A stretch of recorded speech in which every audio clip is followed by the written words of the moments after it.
What's going on? It's your host, Deshaun Jones, one half of Enveonline. And his partner, Azar Johnson. What we on, man? Episode 7 or 8? 8. This is 8. We racking them up, man. Yes, sir. Yes, sir. They don't know. They don't know. They don't know. As you know, for the people that's following us and that's going to watch us on a playback, we cover a variety of topics from sports, hip-hop, fashion. For this particular podcast, we're going to touch on some college football. Now, for those who don't know, we cover the CAA Football Conference. So we're going to talk a little bit about CAA football. Then we're going to go into some NFL stuff, and we got some hip-hop news. So how you want to get this started? Let's go where we're appreciated. Let's go. That's always good, man. Yeah, definitely. All right. So let's start off with CAA football. Correct. Now, we discovered you Albany, but do you want to touch on the other teams and stuff that's going on in the CAA conference? Yeah, let's start with you, Albany. Okay. And then we'll go to the other teams. Okay, so we just had U Albany versus Central Connecticut State University. Great game. U Albany got their first win of the season at home. What was the score on that? 45-26. 45-26. U Albany, for a second straight game, has put up 45 points on the offensive end. They did that the week prior. I don't want to say the week prior, but when they faced Fordham, they put up 45 points in a tough loss. But U Albany is starting to show that they can compete with other teams that have high-power offenses. Now, the game started off crazy. First drive of the game, Todd Sibley, 97-yard run, literally on the first drive of the game. First play of the game for a touchdown. One thing I want to say is, man, that kid has put in a lot of work in the offseason, and it showed. He's on a tear. The game before, put up a lot of yards, a lot of touchdowns. This game, out the gate, touchdown. You know, there's a lot of angles to touch on it. Now, you talked about some stuff that you saw that you liked and disliked, some stuff that they improved on. So we're going to get into that. Okay. So basically, what I saw in the game from U Albany is that offensively, I like that they were able to, do their thing. Like they came out the gate. It wasn't a catch-up game because I felt like sometimes in games they were catching up. And like for whatever reason, they got on a slow start, and then they would catch up, and then they would just play the way that we knew and expect them how to play. Now, on the flip side of things, then it would become something where it would be, it just wouldn't end well, because either by the time you done caught up, now the team is adjusted, and now you got to figure that out. So with this case, they came out the gate, they swung, and then I think what was concerning to me, even though that they answered, they shut them down, they made defensive plays. So let me start with the strengths, because you did tell me you start with the strengths. Yeah, man, let's talk about the good stuff, man. They got their win. They did the 97-yard touchdown run, right? First play of the game. They established a running game.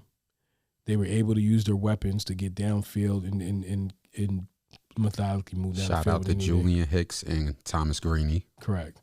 And they did their front seven did a lot of damage as far as like getting to the quarterback.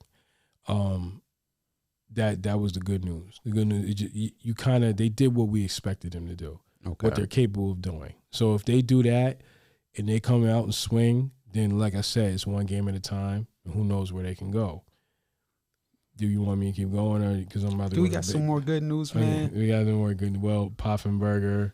You got to talk about your boy, man. That other quarterback. Come on now, Joey Carino. We got to show him some love. Everybody thought was going to be the starter, and for whatever reason, there's something that they saw during training camp that they made Poffenberger the starter, which is not a mistake.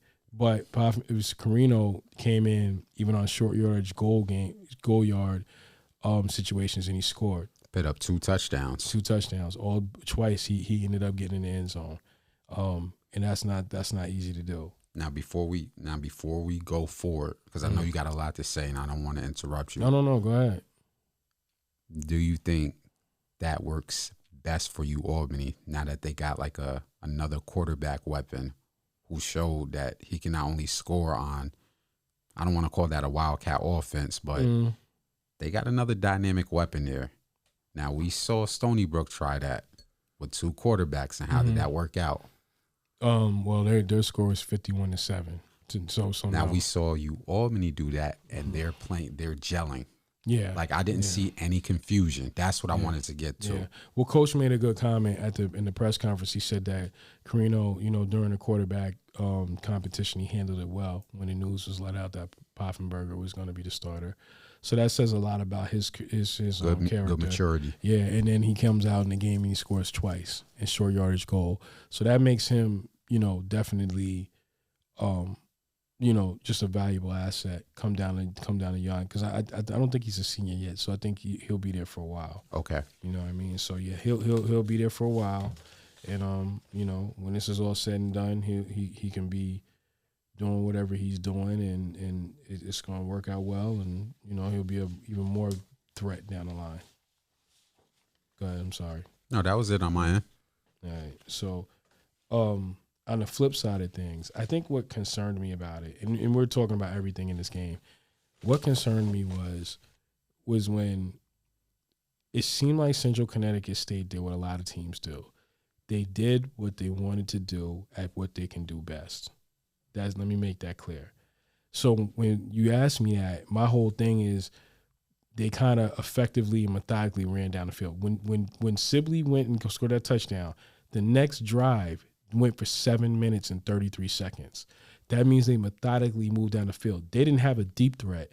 They didn't have a guy that could go. They had a running back by the name of Nas Smith. Yeah, and Nasir Smith, right, who ran for 110 yards, and they got a receiver in Eric Surratt. Yep, he can break it at any point, but it's not at every play. It's not like Fordham. Fordham can just get down the field every play. But with them, they got that one guy, and then they got Nasir with the running. So they played to their strengths, and it was working until there was mishaps. And then, also, there's but so long on that front seven. You can't just keep trying to run down their throat and methodically move down the field. They're going to get to you. So I think that they did a great job of doing that. That's also a plus, too. But it's still some concerns about how they were able to methodically get down the field. And let me tell you this, the one thing. Even though Albany was up, I want to say, what was the score at one point? It was right after halftime. They were up by a certain number of points, right? 12-24. Right, 24-12. Okay, right. No, I hear 24-12, correct. 24-12, right? They were going to go for a flea flicker, Central Connecticut State. The minute that flea flicker went south, that was the end of the game. That was the game. I mean, you both saw what happened. Yeah, and what was crazy about it, they had the right play. They just couldn't execute it. And it was because of the front seven, the front four. Can you break that down? Because you was talking about something that you brought to my attention that I didn't see. Like, they did the flea flicker, and everybody bit. The guy was wide open down the field. So that's what you refer to. Yeah, he was wide open down the field. Because I was on the other end, and he was wide open, but they couldn't get him because the pressure was so crazy, and they broke up the play. That's the strength of the front seven. That's what Albany has to do. I think what's concerning, though, is that teams are able to do what they plan out to do. Just Central Connecticut State wasn't consistent. And by the time they fell so far behind, it didn't really matter. You know what I mean? And but it's a give and take. You got your first win. Central Connecticut State couldn't stop you with Greeny and Wilkes and Sibley and Poffenberger and Carino. You couldn't stop all those guys. There was too many. Can we throw a little correction in? Yes. He said Greeny. We got to say Greenies, plural, too. Greenies, yeah. Because there was a highlight where I want to say this was the play of the game. And even though that Joseph Greeny ran it in, and shout out to Joseph Greeny because I saw online that I want to say he was voted, athlete of the week. Okay. I got to look at that on Twitter, but he got some academic athletic awards. But there was a play where it was third down or fourth down, and their pressure just made the quarterback fumble. Yeah. And Joseph Greeny picked it up, ran it back for, I want to say, 77 yards. Facts. That was a hell of a defensive play by their whole defensive team, but hell of a play by Joseph Greeny. Right. And that was another nail. So my whole thing is just, that front seven is lethal, but I think the concern is that back four. And I think Albany, the defensive coordinator, it's always easier to say it's sitting from here than it is from there. But, when you got a team like Fordham or you jump up on a team like Central Connecticut State, you're gonna have to drop those linebackers. They got to drop. They can't stay up there. Because at the end of the day, you just got to have faith that you can get to them with 4. I saw other teams in the conference. They was getting to other teams with three linemen. You're just gonna have to take the faith and trust it, because you can't. I mean, the fact that they scored 26, it wasn't relevant at that point, but they got enough stops to get ahead of the game and keep the lead. That was what they played. They played to the strength of their defense. And I'm hoping during this bye week that UAlbany has, that they see that, because you got a Hampton team that just came off a really bad loss, 35-3. So they're going to be hungry. And they took their first loss of the season. So I'm pretty sure in their bye week, they're kind of real agitated, and they're ready to get back in there and prove that, this 3-0 run wasn't a fluke. So yeah, and they got a mobile quarterback. It's not like the quarterbacks they've been facing. That guy back there likes to run around. And let me say this, that you brought that up. Mm-hmm. One thing that I've seen, good or bad, with UAlbany, they have had problems stopping a run. Right. Nasir Smith ran all over him. What was the guy from New Hampshire? Dylan or Dylan? Dylan Lube. That running back was able to get whatever he wants. Mm-hmm. So when you have a mobile quarterback that has weapons, mm-hmm. you're going to have to construct your defensive theme around that. Can you break that down of what do you think defensively that UAlbany should do, because they haven't quite faced a mobile quarterback this season as efficient as the one on hand? They're going to have to either rush 3 and keep the 4th guy in as a spy and run with that, or they're going to have to rush 4 and drop 7, or rush 4 and keep a 5th guy as a spy in and then drop 6. Yeah. So I mean, they're gonna have to figure it out. But if I was them, I would drop the, like, play to your coverage, keep your linebackers underneath, and keep your cover corners and your safeties on top. Like, nobody can get past them. If you want to sit back there and get underneath them, you can try all day. But at some point with that offense, that's not gonna work. UAlbany, we giving you gems. Yeah, we not the coaches, but might want to pay attention. Right. I think I think I wrote the notes down. So like Simon, Greeny, Hills, Lang, Missler, Ambush, and Kelly are all, part of the front 7 of the UAlbany defensive line. Is those guys are clicking, and if they're getting decent, in other words, when they get a lead and you just let them tee off, and you gotta trust. In other words, because if I'm not mistaken, UAlbany defense played 3-4. Most of their scheme, I see 3-4 linemen. If you got it, just take the 3 linemen and trust that they're going to get to that rush, and drop your 4 linebackers. Just drop them. Somebody's going to get to them one way or the other. Your line is clearly, especially when they got a lead, your line can penetrate. So just continue to do what you do, learn from what you got, and they're in a foxholes 1-3. So we're gonna see. And remember, I think I predicted. Now I know you had higher hopes. I kind of said that they'll have a winning season, but I think that playoffs. Let's put it like this: I wouldn't be surprised they make it to playoffs, but it's gonna take a lot to do. You get what I'm saying? And mm-hmm. with everything that's going on, and what the gem is that Coach Gatto made a point of. He said, he said James Madison left, so everybody's got a chance now. So it's not just James Madison and everybody else. It's everybody else right now. Okay. So you want to get into some news from the other CAA teams about what you expect? Well, what I was looking at, and I was looking at some of the games, and I was clearly watching some of the top games. Let me start with some of the top teams. So right now, I think New Hampshire's in the front. Delaware is right behind them. Who else is there? Richmond's in that top 4 with them. And there's somebody else I'm missing out of here. I don't know. Look, I'll get to that in a minute. But there's 3 teams I was watching. I apologize. UAlbany was one of them, clearly. Let me start with Delaware. And even though they're in second place, because even though they're undefeated, they don't have as many conferences. So I think they're right behind New Hampshire, who's 3-1. Delaware is kind of a team. They got a new coach, and Ryan McCarty. If I'm hoping I'm saying your name right. If I'm not, I apologize. They got 2 conference wins. They got 2 conference wins, right? So they got a new team. They got a new coach. I mean, what's impressive about them is they were one of the 3 teams in the conference that got a win over the Division I team, and that was Navy. And if anybody knows, Navy's in the AAC, which consists of Cincinnati, who was in the top 4 in the championship games last year. So that's the type of conference team they were playing. It's like playing Vanderbilt and SEC. They may not be at the bottom, but they go anywhere else, they're gonna punch them in the face. You get what I'm saying? So they got that win. What I saw, let me start with what I saw in that game. They were playing Townsend, and they were in Townsend. They scored, I think it was literally 28-0 by the first half. By the time halftime, it was 35-7. And it just was something that it just looked like dominance. And I think that the ending score was 35-3.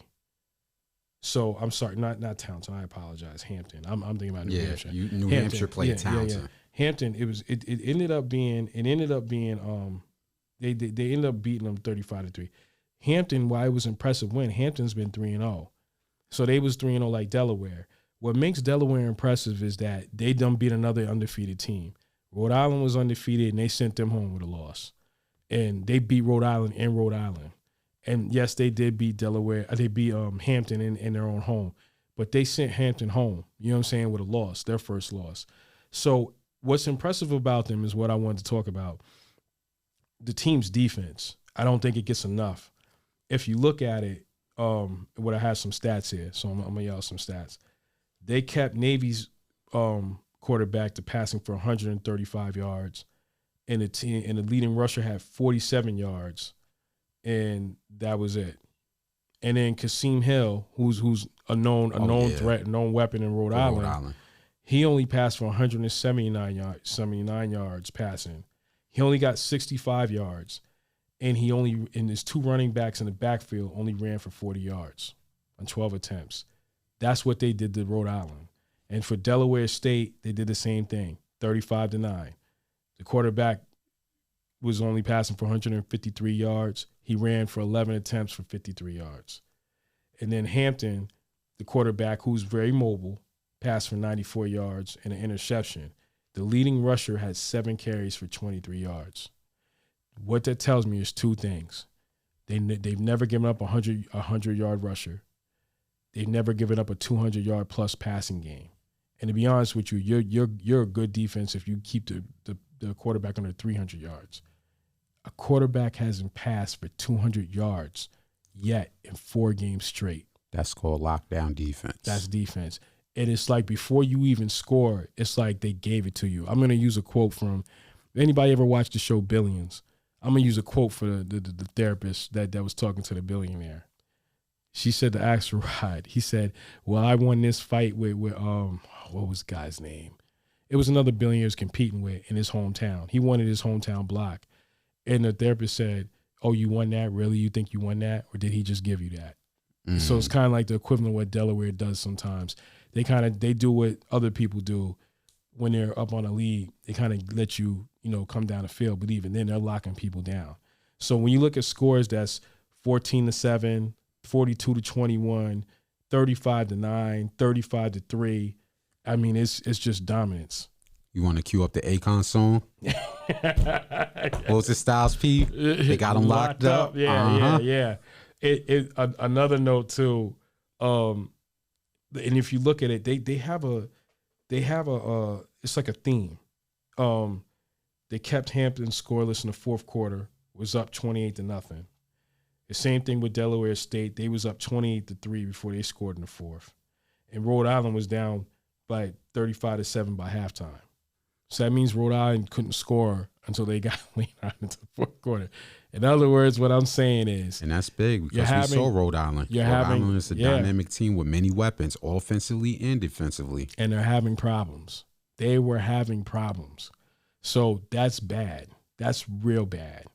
I mean, for the opposing teams. So Delaware is a team that has clearly made their stake.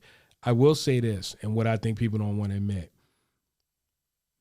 when James Madison left, everybody was looking at Villanova because Villanova for the past 2 or 3 years has been a team. They've been right there. But, James Madison is a top team. When James Madison left, everybody thought Villanova was going to take over. They got beat by Monmouth. So they're 2-2. It's a long season. We still got 7 more games.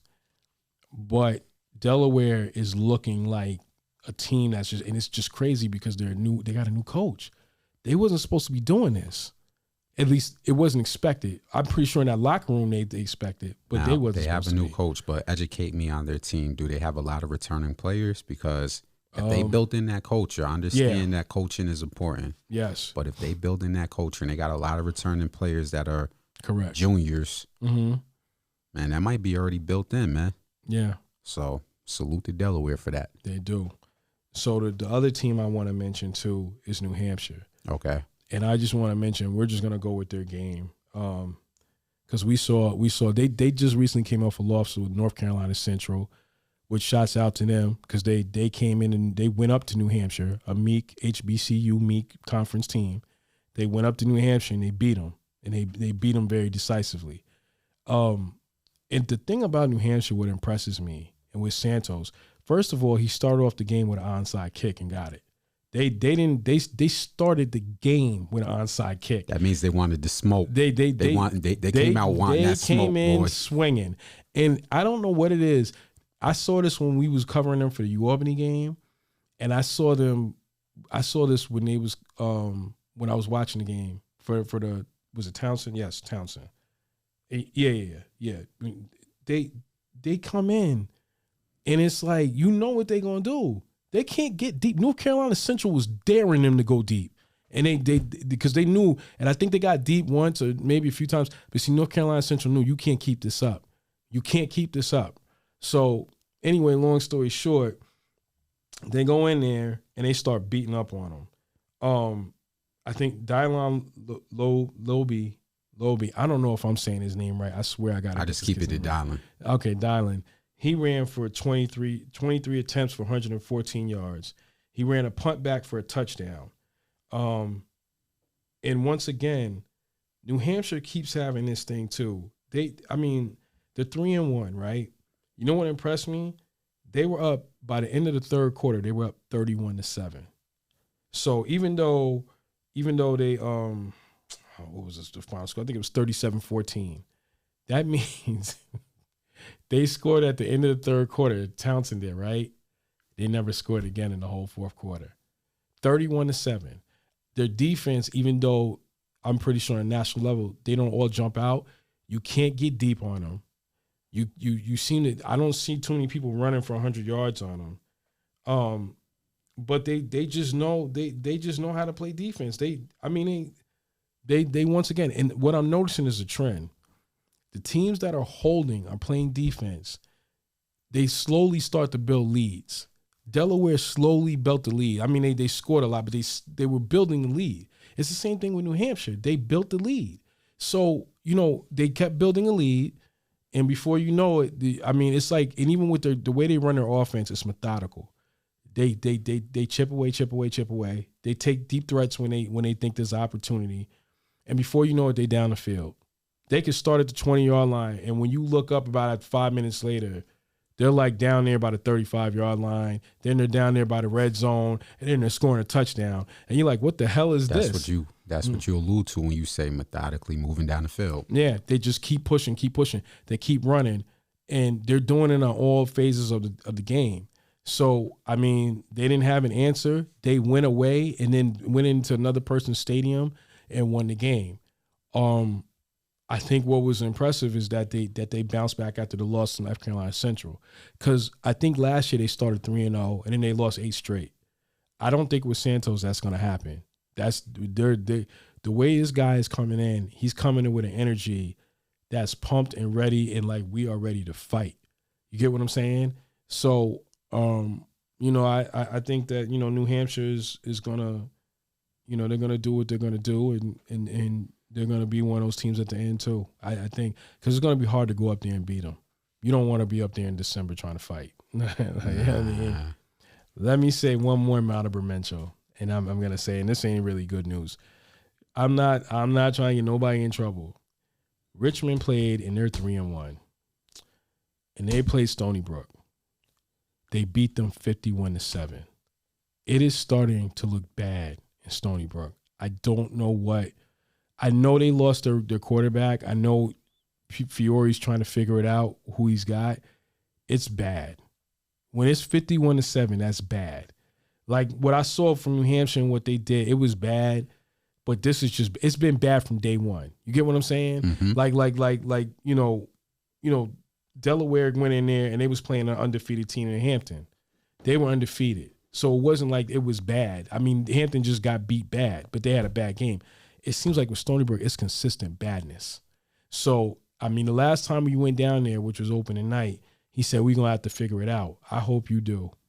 I really do hope you do. Because if you don't, I don't know how you, I mean, what are we, week 4? Yep. We're in week 4. So now we're going into week 5. When this airs, week 5 is either going to have happened or we're already going into it. I don't know what you're going to do. Because I'm looking at this conference, we can't keep our eyes on everybody. But from the top tier to top 4, you're not getting up there. That defense alone is not playing. And they're doing this against guys that normally are getting like a lot of yards. They figuring it out. They're figuring it out. Like that's what you want to do. You want to pass, whatever.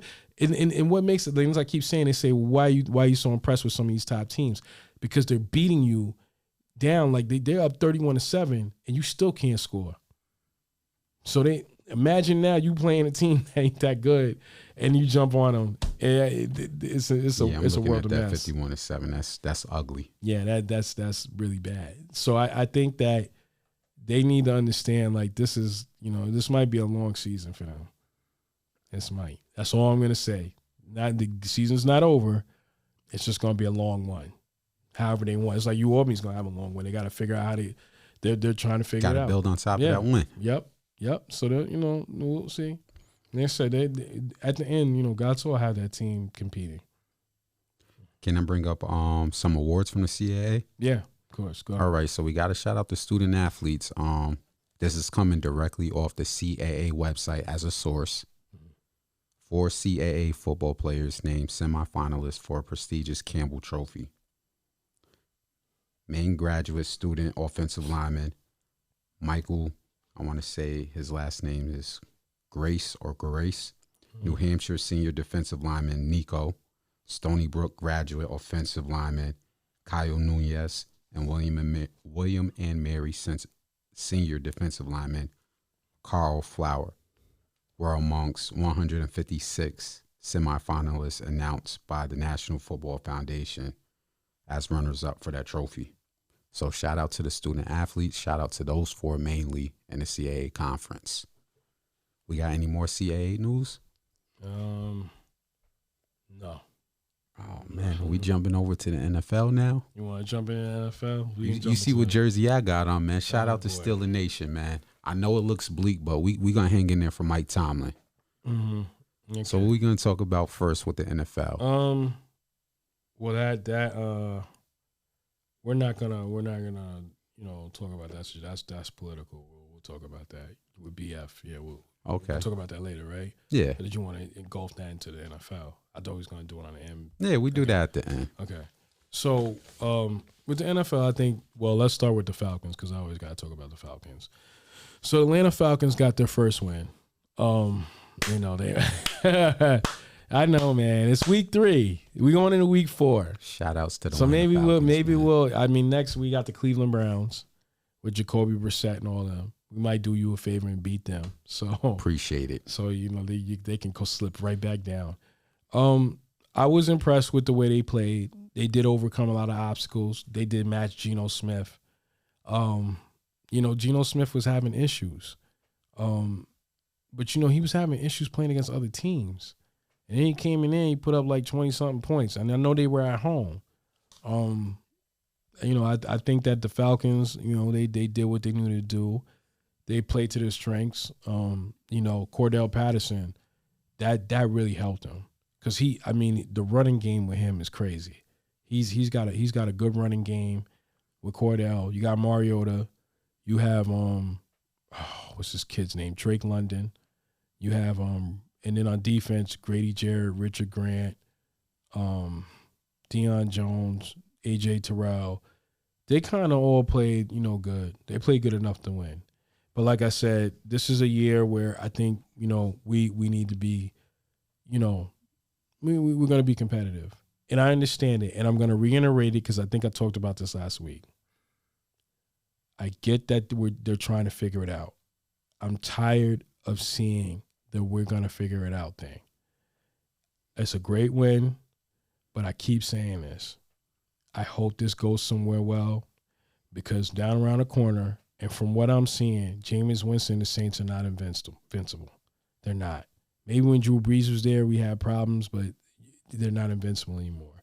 Tom Brady is going to be out of the door after this year. I think after what he's going through personally, I think he'll be out the door. In Carolina, they're a mess.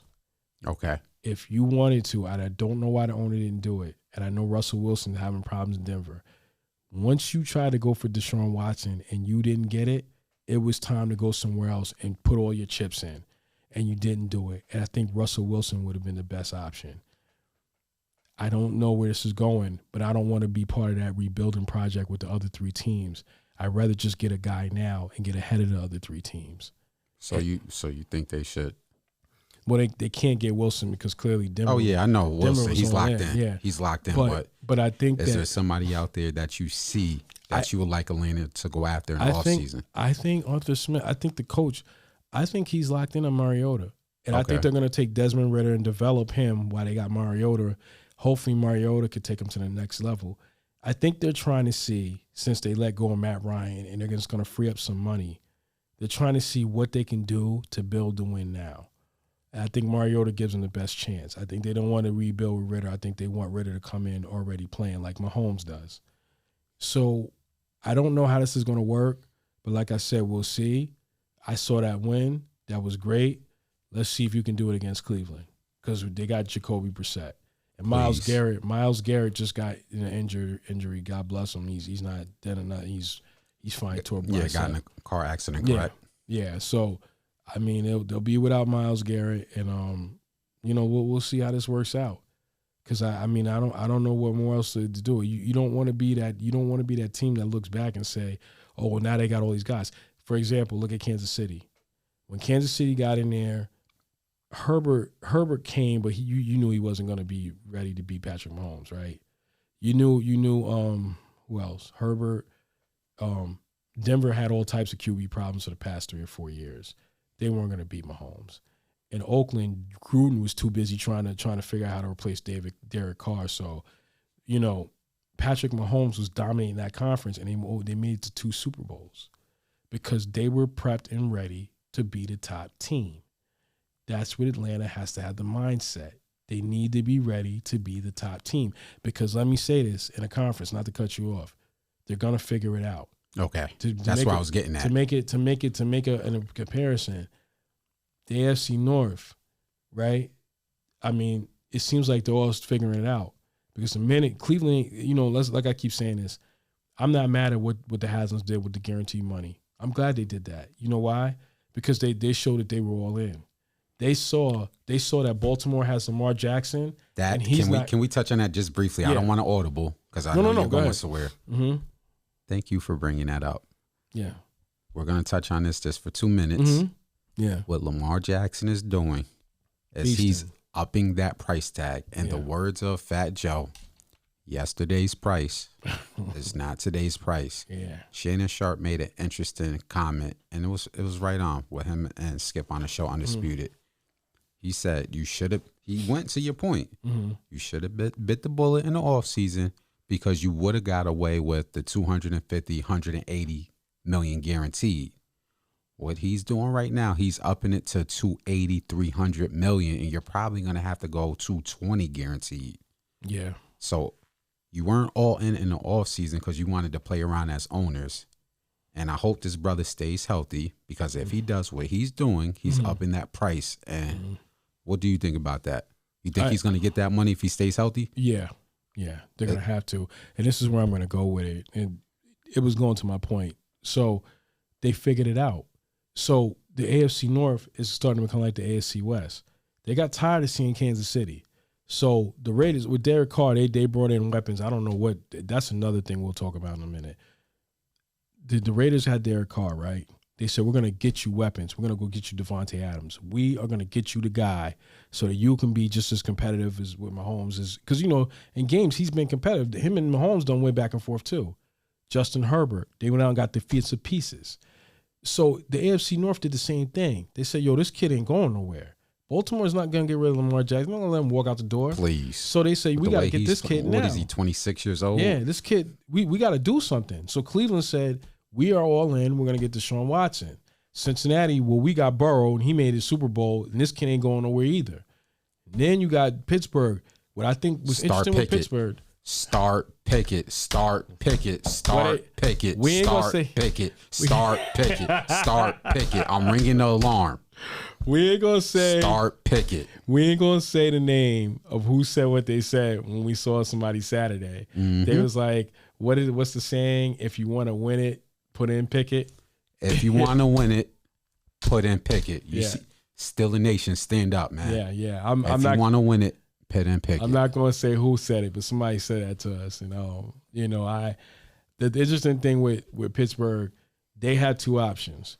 Either Trubisky's going to step up and do what he's going to do and show that he can be a future, or they're going to let Pickett come in and develop. And now if Pickett comes in there and starts airing stuff out and starts showing he can do it, you have 4 quarterbacks in the conference. And Pittsburgh's not the team looking at everybody else like, oh, my God, what are we going to do? We got Deshaun Watson, Joe Burrow, and Lamar Jackson in our conference.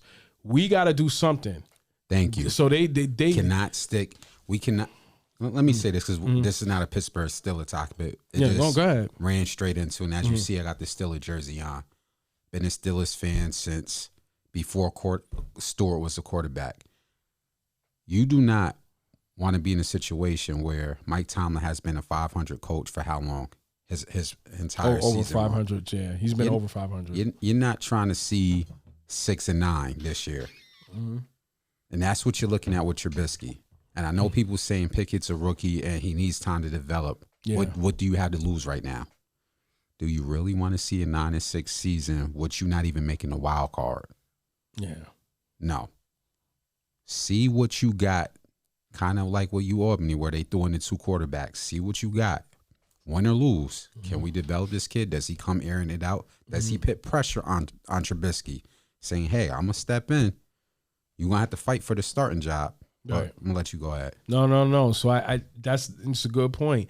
I just think that you don't want to be Atlanta. If anybody's listening, the fans will tell you, fan base, anybody, they'll tell you, you don't want to look up one day and start seeing that the other 3 teams in the conference all have franchise quarterbacks and you don't got one.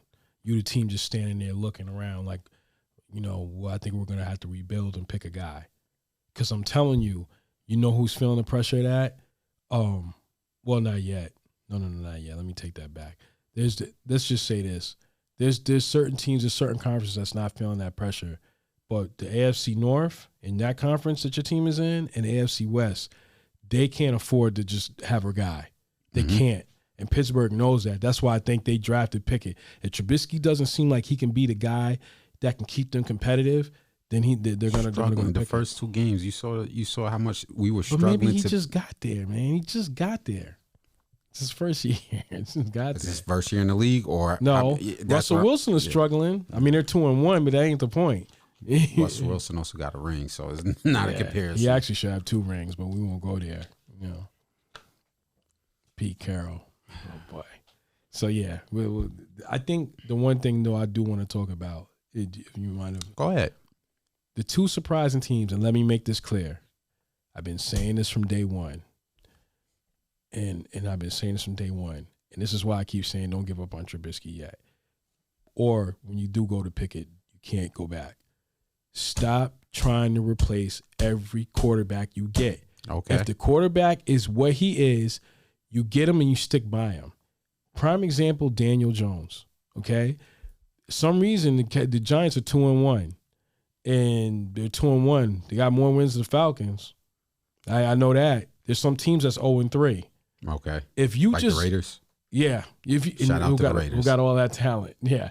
So if you got a team, if you got a quarterback and you're all in, get all in. The point I'm making is if you look at Miami and you look at Philly, those two guys, Jalen Hurts and Tua, I'm just going to say Tua. I can't do it. So they're 3-0. And everybody's shocked. What are you shocked about? They went all in. They went all in. Miami went and got. There's no disrespect to Brian Flores because I know what they tried to do to Tua. Let me do the storyline about that too, real quick. Oh, break it down. So we got time. So with Tua came in, and we all know about the reports with Flores. How Flores, I don't think, was really behind him. Let's be honest, management was trying to get Tom Brady and Sean Payton out there in Miami. They was trying to pull some big move out there, and that didn't go well. But once they didn't have a choice because of what happened with Flores, once they didn't have a choice because Tua came in and you know he handled himself professionally. So they went out and got Tyreek Hill to already great defense, and you got Mike McDaniels who's geared more towards offense. So you're seeing it in Miami, like he's distributing the ball because McDaniels is all in on him. I don't think he had a choice. I don't want to hear. It's just like Sirianni in Philly when he first came in. He was like, oh, you know. Jalen's got to prove, you know, nothing's guaranteed to him. Yeah, okay, good luck with that. I don't know who you thought you was going to restart. That's Philadelphia. They boo Santa Claus. So good luck with that. But with Tua, they was all in. With Jalen Hurts, for whatever reason, and this is another team I'm going to blow up in a minute, Doug Peterson wasn't all in. He was all over the place. That whole thing with Carson Wentz was a mess. And, you know, they got him out of there. I think he just didn't. He was trying to save face. Whatever he was doing, it didn't work. But it's the same thing with Jalen Hurts. Jalen Hurts got you to the playoffs his second year, right? So now we got to see. We got to get Jalen Hurts what he needs to get over the hump. They got some defensive pieces. They got A.J. Brown. They added him to the game, and now it was what it was. So now Philly's undefeated. And, oh, by the way, Urban Meyer. You know Gillian, I'm going to go crazy, man. Yeah. Eagles going to go back to the I don't know about all that. I think they have the potential to. And the Urban Meyer, who, by the way, has got booted out of Jacksonville, they brought in Doug Peterson, and all of a sudden, voila, they're undefeated. And Trevor Lawrence looks great. Wow. Because you were all in. Known? Peterson didn't go in there saying you got to compete for the job. He said, what is this kid's strengths? What can we do to take him to the next level and be competitive? And they are 3-0. Jacksonville Jaguars are 3-0. If you get behind the guy and you're all in, it will work. These teams don't get it. This is not fantasy football. That's what they're treating it like. And you can't keep doing that. Oh, well, this guy ain't working. Well, did you really give him a chance? The reason why, let me tell you, the reason why I felt some way about Trubisky, and I know you're not a fan of him. He was in Chicago. They made it. Okay, yeah, I get your point. They was in Chicago. He made the playoffs. The next year, they felt like, well, you know, we need to take it to another level with another guy. Well, who was that? They tried Nick Foles. That didn't work. Then they brought Trubisky back in, and I think you had lost the team once you did that. Then Trubisky went and backed up Josh Allen in Buffalo, and you know he learned. And now he's in Pittsburgh. I'm not sure if he's and I'm wondering if he's the bridge quarterback. I mean whether that or not, that's besides the point. I'm not going to go and venture off into other things. My whole point is, when you look at these teams, they got behind the quarterback. If you're going to draft this kid, you got to stick with him. If he's not ready, then get him ready. You can't come in there and just have him. And that's what I keep saying about Atlanta. You had Matt Ryan. You clearly thought, oh well, we need to get better. So you did what after you couldn't get Deshaun Watson? I keep saying that. They weren't mad that Deshaun Watson got that contract. They were just mad they didn't do it. That's what that's really about. Point. Don't give me because of what his background is and what the history and whatever. I don't care. And I'm not a fan of it either. And you know, we've already had that conversation on this podcast on previous shows. But you had a chance to give him the same opportunity that the Haslams gave him, and you didn't do it. So because you didn't have the cojones or the heart or whatever you want to call it, you're mad about it. So instead, you should have went all in. You see what Denver did? They said, we're not playing. We're going to go over here and make this trade. We're going to give you what you want. We're going to get Russell Wilson. Now, as much as teams don't like the way Denver's winning, that looks better than what has been looking back the past 3 or 4 years. And I can assure you that during the end of the season, they'll be playing past January 1st. I'm sorry, because the playoffs start after the 1st. Correct. So, that's way better. They're all in. That's what you want to see from every team. So I think with these teams, that's what I want to talk about with the 3-0. They went out and got weapons. They went out and got pieces. They're all in. Even if they don't win a Super Bowl right now, they're playing 3-4 years. One of these teams are going to be in the Super Bowl. The next 2 or 3 years, one of these teams are going to be in the Super Bowl. So which ones be clear? I would think what out of the 3-0 teams, Miami. I would say the best bet, Philly has the best chance. Jacksonville too, because nobody sees them coming. Nobody sees them coming. I got a friend that's gonna like that. Shout out to my boy Kyle, man. Jacksonville, down from Florida. Too. He's a big Jacksonville fan. Because nobody sees them coming. But for my sake, I don't hope Jacksonville gets there. But shout out to you though. Yeah, so that's just kind of what I want to talk about with the NFL. I think that there's teams that everybody, you hear all these analysts, you hear everything. If you're all in, you're all in. That's where you got to be. And I don't know what these Tecmo Bowl unrealistic stats. This is still football. We just talked about it with college. Those top teams in the top, when they play, they're not playing to air it out and play Tecmo Bowl. They're playing defense. They're running the ball. They're methodical, and they're stopping you. They are stopping you, and they're punching you in your face. So they're figuring you out. So it's the same thing with the NFL. Those guys can run just as fast. That quarterback, if you thought that guy was the guy to pick, what Jalen Hurts was, you thought what he was, then stick with him. You knew Carson Wentz was a mess because look what's happening in Washington now. So you made the right decision. Stick with Jalen Hurts and run with him. Because I heard there was whispers about they wasn't sure was Hurts going to be the guy last year. And I was like, whoa, I don't know what y'all talking about because you had Carson Wentz playing and that didn't work out well. So you might as well stick with this kid and develop him. And they did. So, it is what it is. That's what I'm saying. So I'm glad to see this 3-0 teams. We could talk about an 0-3 team. I don't feel the need. It's up to you. Nah. What I wanted to transition to with the NFL, we got a lot of upcoming games upcoming this week. I don't want to say this might be the game to watch out for, but Kansas City versus Tampa. Mm-hmm. Which team? One team is 3-1. Is it 3-1 or 2-1? 2-1 because we're in week 4. Yeah, and versus Tampa. Who needs that game more between Kansas City and Tampa? Kansas City. Okay. Because Tampa's in a weak division. They're in a very weak division in a weak conference. Let's be honest. Let's be honest. Uh-oh. You know what they're gonna say about your boy? Tampa's injured. You know what they're gonna say about the GOAT? You saying he in a weak conference? Yeah. Well, the conference is weak because, you got Philly. Philly could get in their way. San Fran, if Garoppolo could play like we think he could play. Green Bay is good, but then they're always choking in. I'm just trying to think. I don't see anybody in their conference beating them. So you saying Tom Brady has no excuse to get deep in the playoffs? No, he has none. He has. If you look at what Tampa Bay has done for him to make sure that he's getting in there, they gave him Leonard Fournette, Russell Gage, Julio Jones, Mike Evans. My God, man. Cameron Brate. Was Mike Evans on the Steelers at one point? No. Okay. No. Was he on Miami? No, Mike Evans, he was drafted by Tampa. Okay. So they gave Cameron Brate. No, I'm thinking of Mike Wallace. Okay, yeah. I don't know whatever happened to him, but whatever.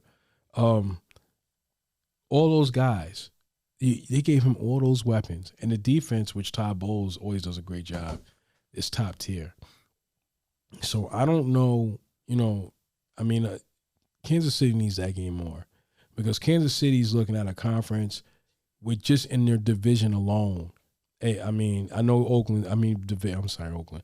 The Vegas Raiders are 0-3, but they got Miami, Buffalo. This is supposed to be their year.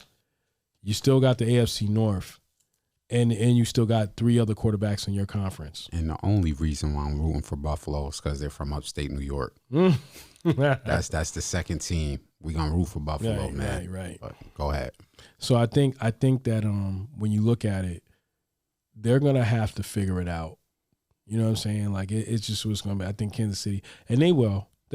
I just I think right now Kansas City needs that win more than Tampa does, because I think Tampa's not playing to they're playing to win games, but they're focused on a run to a Super Bowl. Okay. So they know how to prep themselves to get ready towards that run. They've done this before. Where Kansas City, even though they do, but when Tampa, the difference is when Tampa looks around, okay, we got the mess of the Carolina Panthers. New Orleans, we even though they own us in the regular season, when we see them when it counts, we beat them. I mean, in Atlanta, they own Atlanta. So in their division alone, they dominate. Their tops, they go 5-1, right? They go 5-1. So, I mean, it is what it is. They go 5-1, and that's what it is. Now you're looking at the conference. Who's the top teams? Philly, Green Bay, and who's in the West that's dominating? San Fran, right? Believe so. And I mean the Rams, but we'll see. We'll see if the Rams are the same team that they were last year. You think they still got that champagne taste on them? I think they did. I think they starting to wake up. Yeah, and let's get back to our jobs. Facts, super facts. So yeah, definitely. So we staying in the NFL? You got any more storylines, or we transition into the mini storylines of the NBA? Oh God, I think maybe we want to go over there. Well, let's walk over to NBA land. Yeah, we definitely need time for that. Mm-hmm. I talked about my fandom for the Boston Celtics on the first episode of the podcast, and Deshaun was laying in bed waking up. And then I'm gonna let you my phone started going off, because I follow the teams on social media, and all the news alerts started hitting my phone. And I'm thinking, it's the off season. Hopefully nobody got a season-ending injury. Mm-hmm. Hopefully nobody got traded or nobody got in any off-court trouble. We're just coming off a title run where we were 2 games away from winning the title. We lost respectfully, respect to the Golden State Warriors. So I'm just like, we got another crack at this. We running this back. Mm-hmm. We got Malcolm Brogdon in the offseason, which is an underrated move that people are going to pay attention to. Mm-hmm. We got some things happening. I open up the app of Twitter, and my jaw dropped, primarily because when the reports were leaking, they were very vague, which we're going to talk about. But as it's unfolded in real time, it's getting worse and worse and worse as the time is going and as the day is going. So if you're in basketball land, you already know what I'm talking about. The Ime Udoka gate. Yeah. I don't know what way to frame it, but the Ime Udoka scandal. Mm-hmm. What the hell? That's there's so much I got to say on this, but my initial reactions was, what the flying fluck were you thinking? Now, I don't know which way you want to go with this conversation. I'm gonna just present the situation. I'll let you go. Okay. Because I think you should lead this, and this is your team. So it was reports that Ime Udoka, the Boston Celtics coach, was clearly having. First, it was reported that he was going to be suspended for having a consensual sexual relationship with someone on the team. I think that was his legal team trying to get out in front of it before it all blew up in everybody's faces. But go ahead. Correct. Then reports came out the next day that it was not only a female staffer, that there was more than one woman. It was also reports that was more than one woman in the staff, and it was somebody of a high-ranking official on the team. Till this day, we don't know who. Right. So we got some information. So without trying to dig into social media pictures, because that I didn't like. But okay. Can I cut you off real quick? I just want to say something. 30 seconds. When you address it, I want to address the clear toxic feminine, whatever the feminist thing, whatever they call it, toxic feminist. I want to address that. I'm going to address that because nobody seems to be man enough to address that, and I am going to address it. But go ahead. Please go.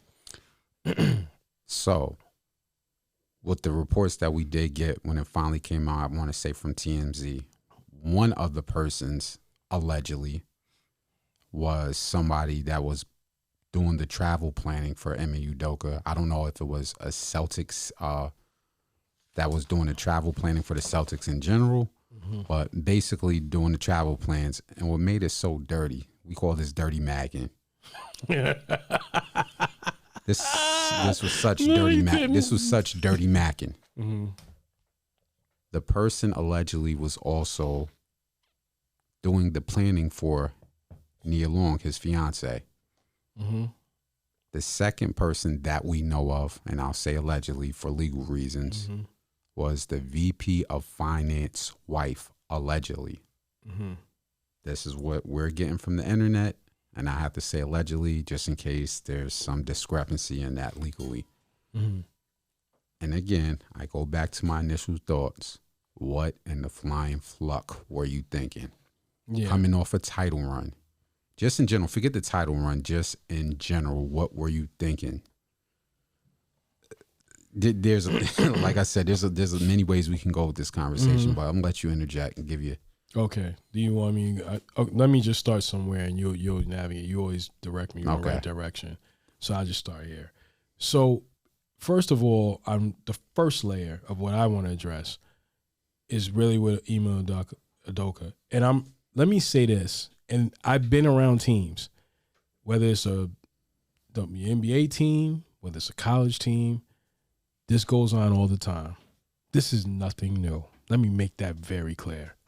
Let me make it clear of things I saw when I wasn't in such a professional type of lifestyle that was around certain people. People that you see on TV today, I saw them in certain venues, and I was like, ain't you married?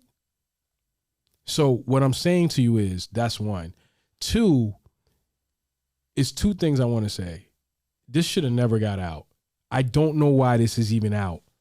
It has nothing to do with violating the team. It has nothing to do with violating the team. I got some interjection on that, but I'll let you go ahead. So my whole thing is, when I'm hearing it, the only time it did it because the Celtics handled it wrong. They handled it the best way they could have, the way they were told, but they still handled it wrong. There's two ways to look at this. One is that first of all, you're a black coach. You know better. You know they're looking for something to get you on. Even though your first year you took him somewhere that nobody's, and you opened the door wide open. And I'm pretty sure his career ain't over yet, but it's going to be a while for it. Let's just say they because I'm it's a pretty safe bet. I don't think he's coming back, but let's just say he doesn't. I don't think no team's going to want to deal with him for a while. Let's just say if I was the Knicks owner, I'd be like, let's wait a few years and we'll come back and get you when nobody's really looking. But my point is they ousted him. They didn't oust that woman. They didn't put her out on Front Street. They protected her. And what I don't want to hear is, because she's a woman, that's justifiable. You put that man on Front Street, his family is ruined, his reputation is ruined, his job is ruined. Now, I don't think it was fair. Let me make this clear, too, because I don't want to make it seem like I'm picking on women. For whatever reason, every time you call one woman out, it seems to look like you picking on all. I don't think it was fair, and I think it was wrong when they were trying to put snapshots of women that were working in the organization, and they were trying to figure it out. See, that was wrong. So that coincides with my point of, that's why you should have put her out there. Because now you got all the rest of them going through it, and they ain't got nothing to do with it. Even if they did know it, they ain't got nothing to do with it. She should have been out there. Because, see, the thing was, when the story leaked was, well, he violated the code of conduct and the policy. Well, she did too. You ain't throwing her out there on the paper. We don't even know who this woman is. We know reports of it. We know it's somebody in that office's wife. We know that. We know that's one of them. And I'm hearing it's more than one. So what I'm saying is why they don't say anything about her. And let me make this very clear. And this is the one time I am going to say a name. So I see Malika Andrews on there. She was the only one that seemed to have a problem. That's the one that's on NBA Today or whatever. You know what I'm talking about. I believe so. Yeah, whatever. There's other words I want to use to describe her behavior, but I'm not going to go there. My point is that Every time somebody called it out, whether it was Stephen A. Smith, whether it's Kendrick Perkins, whether it was Jalen Rose, she has something to say. It was like, well, we're not going to go there. No, we need to go there. Because you had no problem letting this black man go out here and get embarrassed and disrespected. She violated the policy too. You want equal opportunity? Here it is. You go out there too and you deal with it. So she's not called out. I can assure you, I got this feeling, and maybe I could be wrong, she don't look like us. I'm getting a real itchy feeling about that. Is why she didn't get called out. Nobody wants to talk about it because it sounds like, or whatever, the feminist movement. I don't care. Whatever. She was wrong too. Why is she not getting called out? Stephen A. Smith made the good point, and then he had to backtrack when she called on his show trying to act tough guy. And when Kendrick Perkins called it out too, she cut him off, and she's like, well, what we're not going to do is do this. No, what you don't want to do is have her own up. And I don't know why you're protecting her. You ain't got nothing to do with you. Your job is to report it. And from a fair standpoint, we all know with the policy, yes, they're right. You can't have him here. And with the way it leaked out, to be honest with you, if it hadn't leaked out, they probably just told him like, yo, man, for a while, just say, yo, you having family issues. Don't come back for like 20, 30 games. Just, you got to go somewhere. You can't be here, man. It's a mess. We just got to get everybody out of here for a while. But because of the storm, the way the Celtics handled it, this is where we're at. Go ahead. Okay, so you addressed the Malika Andrews situation. You got more knowledge on that. Yeah, I have a big problem with that. I'm going to stick with the organization because I'm a Celtic fan. Mm-hmm. And this is where I said I had some interjection. I got to stick with the chef in the kitchen. The reason why there's a big fire is because you spilled the grease on the stove, metaphorically. Super facts. So respectfully, I know there's multi-layered conversation, but as a diehard Celtic fan, I know you have your opinions, but I'm speaking as a diehard Celtic fan. Mm-hmm. Since Kenny Anderson was the point guard. Yeah, that's going back. Yeah. Since Kenny Anderson was the point guard, my problem is with the chef in the kitchen, Ime Udoka, because I'm going to go here with this. Now, this is all alleged. I have to say alleged for legal reasons. But allegedly, on them Twitter streets, certain accounts were saying this was going on in Portland when he was working in Portland. Wow. Now, they didn't get into it, but they said this is, I don't want to say routine behavior, but he did something similar in Portland. Now, again, I can't get in his personal life, but that's allegedly. Somebody made a point, and I'm going to leave this person's name out, not to pit the person, but the person made a point when I was conversing. This person is also a Celtic fan. It's never wrong. Let me phrase this right. What he did was not right. But the point that this person made was he's not legally married. Cheating is wrong. Cheating is wrong all across the board. Mm-hmm. But she made an interesting point. And it sounds messed up, but just go here with me on this. Boston is a sports town. Can you name the teams in Boston? Yeah. Red Sox. Celtics, Patriots. Yeah, I'm talking about, let's leave the Celtics off. What are the other teams in Boston? Patriots. Red Sox. The point that she made, which was an interesting one, if you was going to stoop so low to cheat on your fiance, why you ain't go pick somebody in the Patriots organization? Is he wrong? The Bruins, their hockey team. Yeah. Would he have still been wrong for cheating? Yes, but then that's a morality reason. Then you can talk about him cheating on his fiance, and you can't. It sucks. It's not right because I'm married, been married for a while. But your job's not in jeopardy. Mm-hmm. Boston Red Sox, go sleep with somebody in the Boston Red Sox wife, whatever. You decided to do this. The metaphorical term is shit where you eat. Yeah. And pardon my language, but that's a metaphorical term. Everybody knows what it means. You decided to shit where you eat. I'm going to go here with this. Here's another thing. Ime Udoka, since this was going on, you know what people are starting to say now. How much focus did you actually have in the playoffs? Yes, you won. Yes, you got them to the finals. But did that start weighing on your mind a little bit when Jason Tatum was fighting for his life against Andrew Wiggins? Like, that's just one thing. Here's the second thing, Ime Udoka. Are you thinking of the culture you want to build for the future of the Celtics organization? A sports team where we have problems getting free agents. See, that's where people don't want to go. Mm. How many star free agents just say, hey, I want to come over to cold Boston? None. Correct. What happens when you have a coach that has a good relationship with young players? What does that attract? It attracts free agents. Guess what? You just fucked that up. We were starting to be seen in a positive light because Jason Tatum is going into year 6 as an all-star. And Jaylen Brown is right next to him. And Marcus Smart just won the Defensive Player of the Year. And all three of them players had high praise for you as a black coach. But now since you're in a shitstorm and you're about to be gone, and we're allegedly hiring a 34-year-old, we're back to square one as a free agent destination. You know what else you didn't think about, Ime Udoka? If we're going to go into this gap year, guess who contract is coming up to an end? Jaylen Brown, our star, our all-star. Do you think Jaylen Brown, when he's going to come up for an extension, who's going to want $180 to $200 million 4 years, rightfully so, deserved, do you think he's going to want to sit around and rebuild if this season doesn't go according to plan?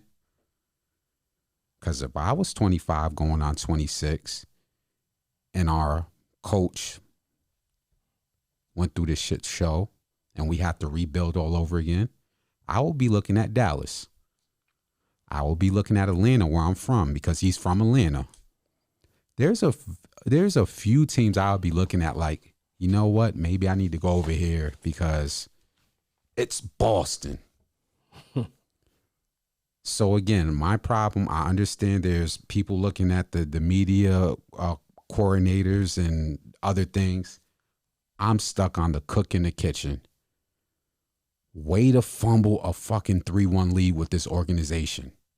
Shout outs to you, though. Go ahead. Also, as a side note, I appreciate Malika Andrews because I'm going right back over there. The coach that's taking over, she brought up like his incident that he had when he was in college. I'm looking at her like, really? That's what you reporting? What point are you making? And let me also tell you, dude, the Boomer K sister, I forgot which one it was. She was like, she tried to word it a little better, but I ain't letting you off the hook either. She was like, yeah, well, based off the facts they found. What facts? There was a woman that violated that policy too. She needs to be called out too. You're not going to get the pass. You need to be called out. We need to know who she is, so you don't have all. But you know why? Let me tell you why the Celtics handle this wrong. Because you keep giving them the pass on that one. I kind of felt like you're giving it. You sticking with. Oh, okay, sorry. I'm sticking with the chef in the kitchen. Right. What I'm saying is, what I'm saying is that where they handled it wrong, not that they're responsible for it. They handled it wrong. They didn't let that woman's name out, so you let everybody else get slaughtered. Because you didn't want that woman's name. That's how I know it had to be somebody in that office they knew. It had to be. Because if that was just a normal, if he did this anywhere else outside the organization, we would have never known about it. Because we don't care. I'm going to be honest with you. Even with the reports coming, to feed right into my point. Even with the reports that's coming out, I'm kind of listening like, is it something where people can't coexist?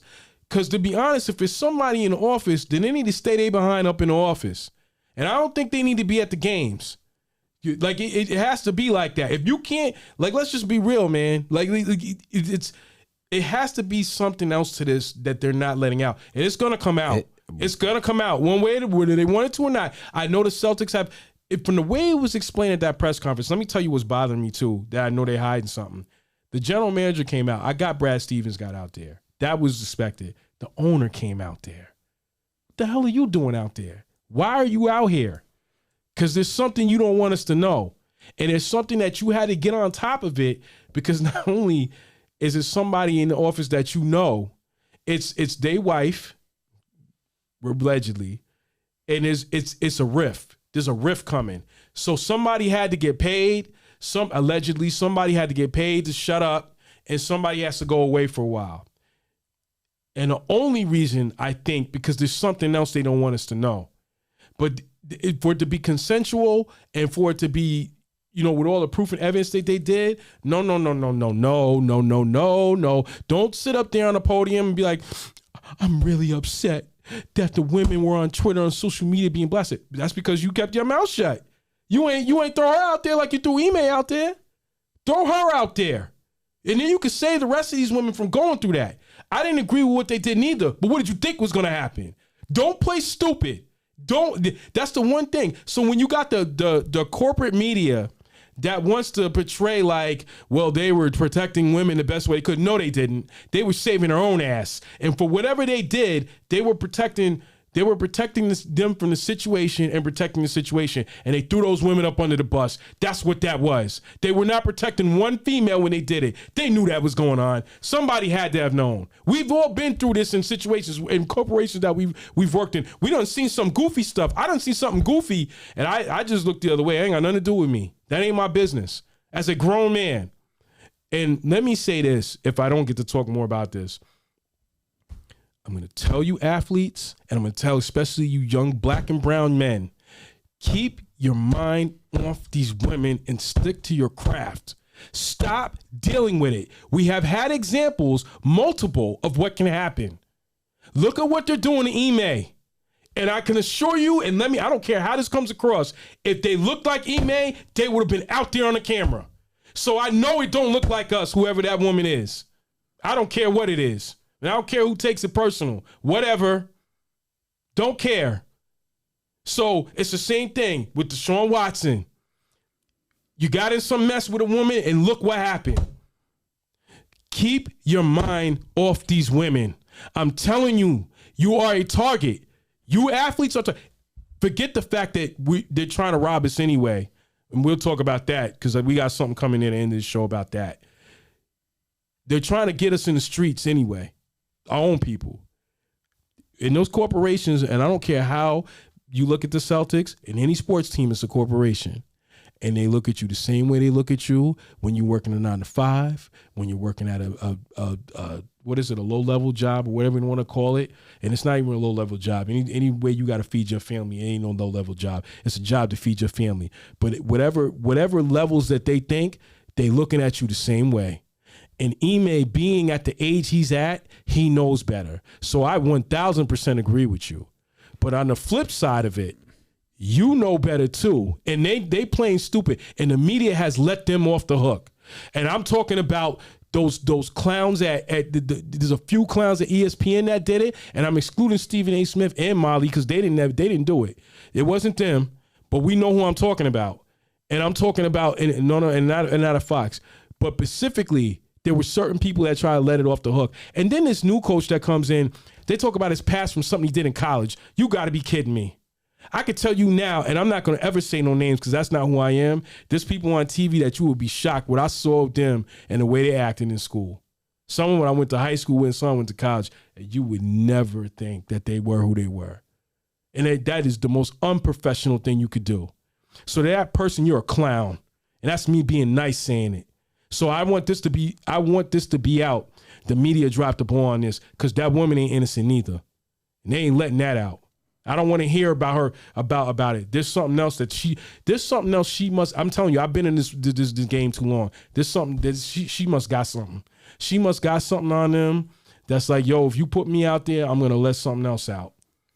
So once again, go ahead. I'm sorry. Once again, I have to go back to the cook in the kitchen. Mm-hmm. I understand all points where you're coming from. Some I agree with, some I disagree with. Mm-hmm.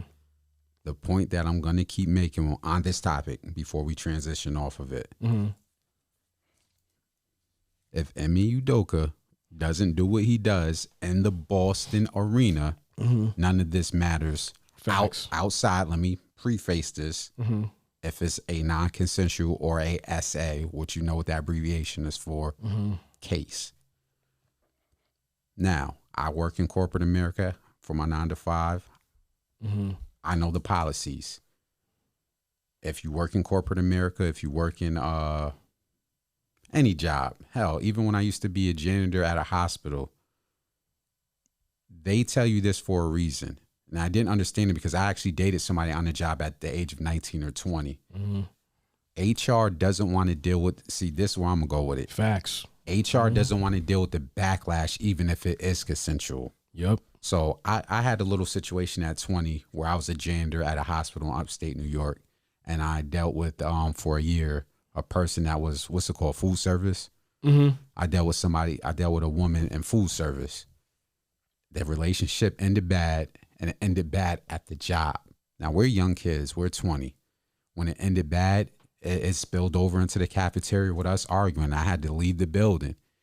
The point I'm making from that little anecdotal situation, which this is much more bigger, is that's the reason why the HR policy is the way there is.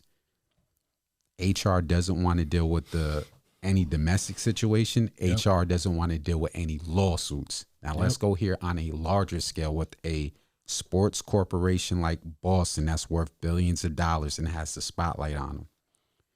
The reason why that situation is much bigger because now we get into power dynamics. And I talked about this before.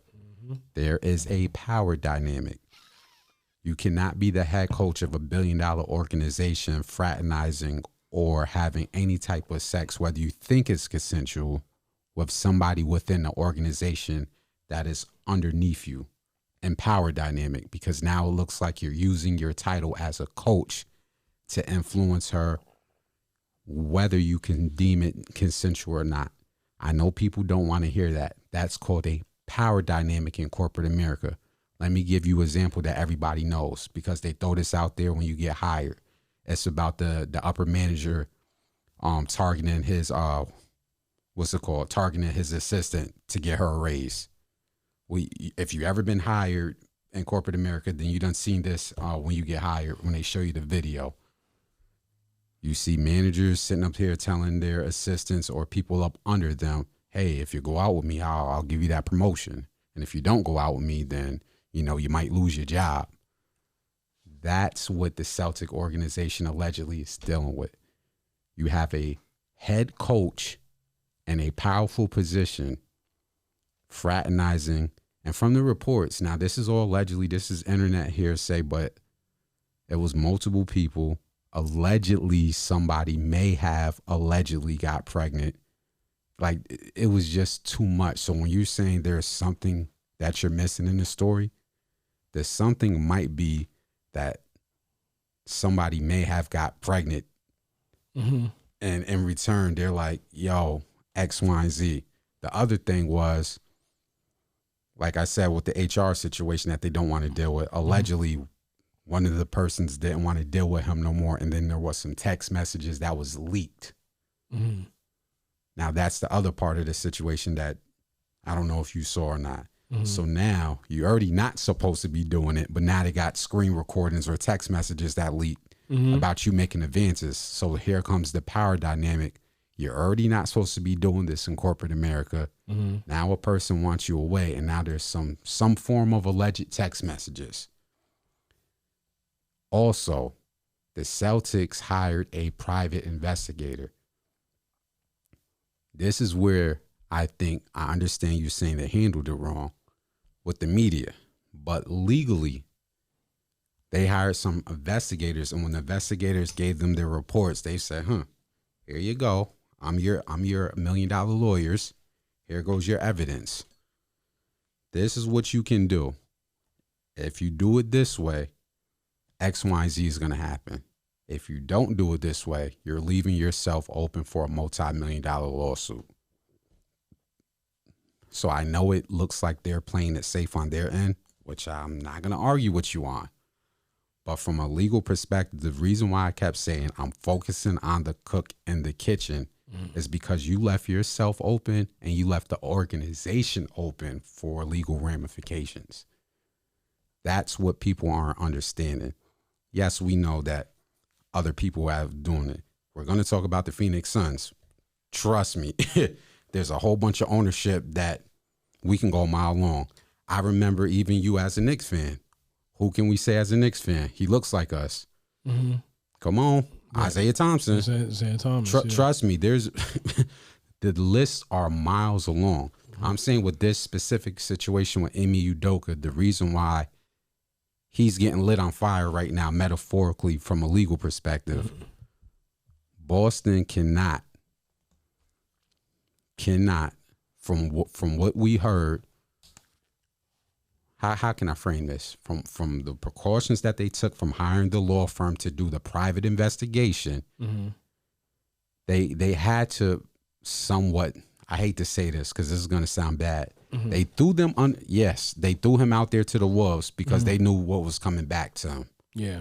They threw him out to the wolves because of what was coming back to him. But again, sticking with the cook in the kitchen, you caused the shit show. You caused it. So now everything's coming out, and there's going to be more that's coming out. Oh, it's going to leak. But from the legal, if I'm putting myself in the position of Brad Stevens, there are some things that I could have done better. But here's why I'm going to frame it. What exactly, after I got the reports from our legal team, probably telling us that these women were going to sue our asses off, what could I have done with Ime Udoka? Mm-hmm.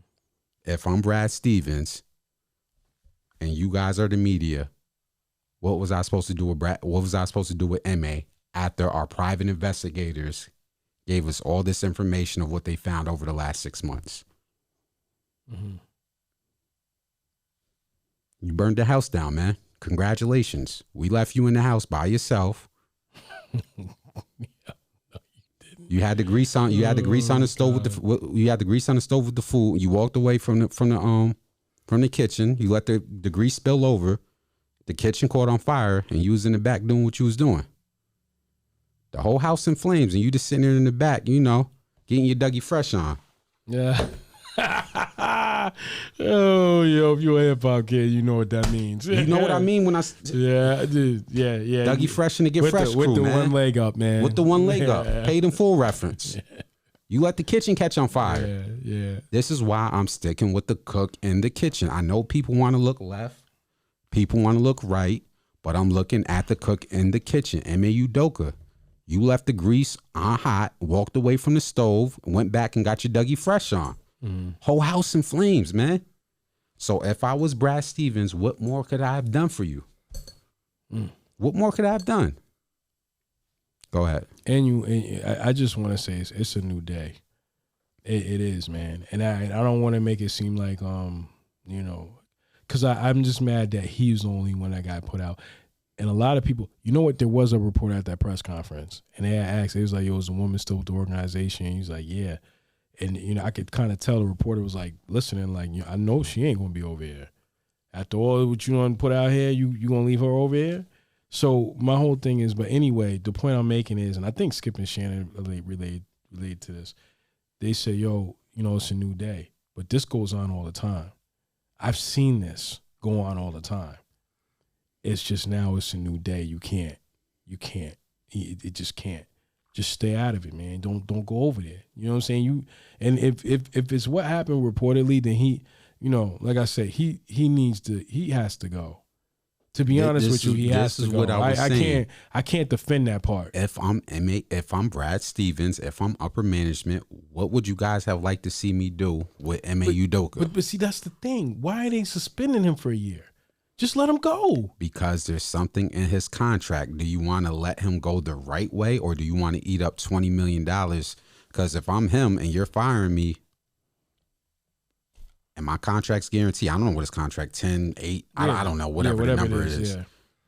You let me go like this, I probably have punitive damages legally. There was reports that other teams were trying to find out. That too. Because they said they saw what he did. Mm-hmm. So they're like, let's rock with this guy. What if there's some other team that's willing to eat that in the Eastern Conference? So they're playing 4D chess underwater. Yep. They're like, well, was it that bad? Like, what was he doing? Because even if he goes somewhere else, he's going to be on his best behavior now. Let's just be honest. If he gets another chance, he's going to be on his best behavior. Somebody will give him a chance. I know nobody don't want to hear that. Somebody will give him a chance. Because the reality of it is, and I know everybody wants to give the professional, corporate, nice opinion, This happens all the time. It's just a new day and era where now it's on a big screen. That's what I want to say. That's the point I'm making. What he did, as much as you might not like it, that ain't got nothing to do with me. If I saw him in another venue, in another world, or he was up on the Envy and that popped off, I'd be like, yo, man, you can't be over here. You got to start coming football games away. We can't have you over here because you wilding out. We can't have that going on. You get what I'm saying? Or we got to let him go. But in this world, has to be fired. In this world, let me be clear. Deshaun Jones, nah, you can't come over here with Envy trying to do some shit like that. Yeah. Because I'm gonna tell you straight up, your ass is fired. Yeah, no, I get what you're saying. Like I'm with you on that. What I'm saying is though, relationships happen in workplaces all the time. It happens all the time. Even when they're with somebody else, it happens all the time. Mm-hmm. It's on a bigger stage. Because I didn't get it. Like when it was reported, I was like, why is this being reported? What did we just go through? Yeah. We just came from 2 games from winning an NBA championship. Yeah. So when you talk about spotlight on NBA teams, we obviously got the Lakers dynamic because it's LeBron James.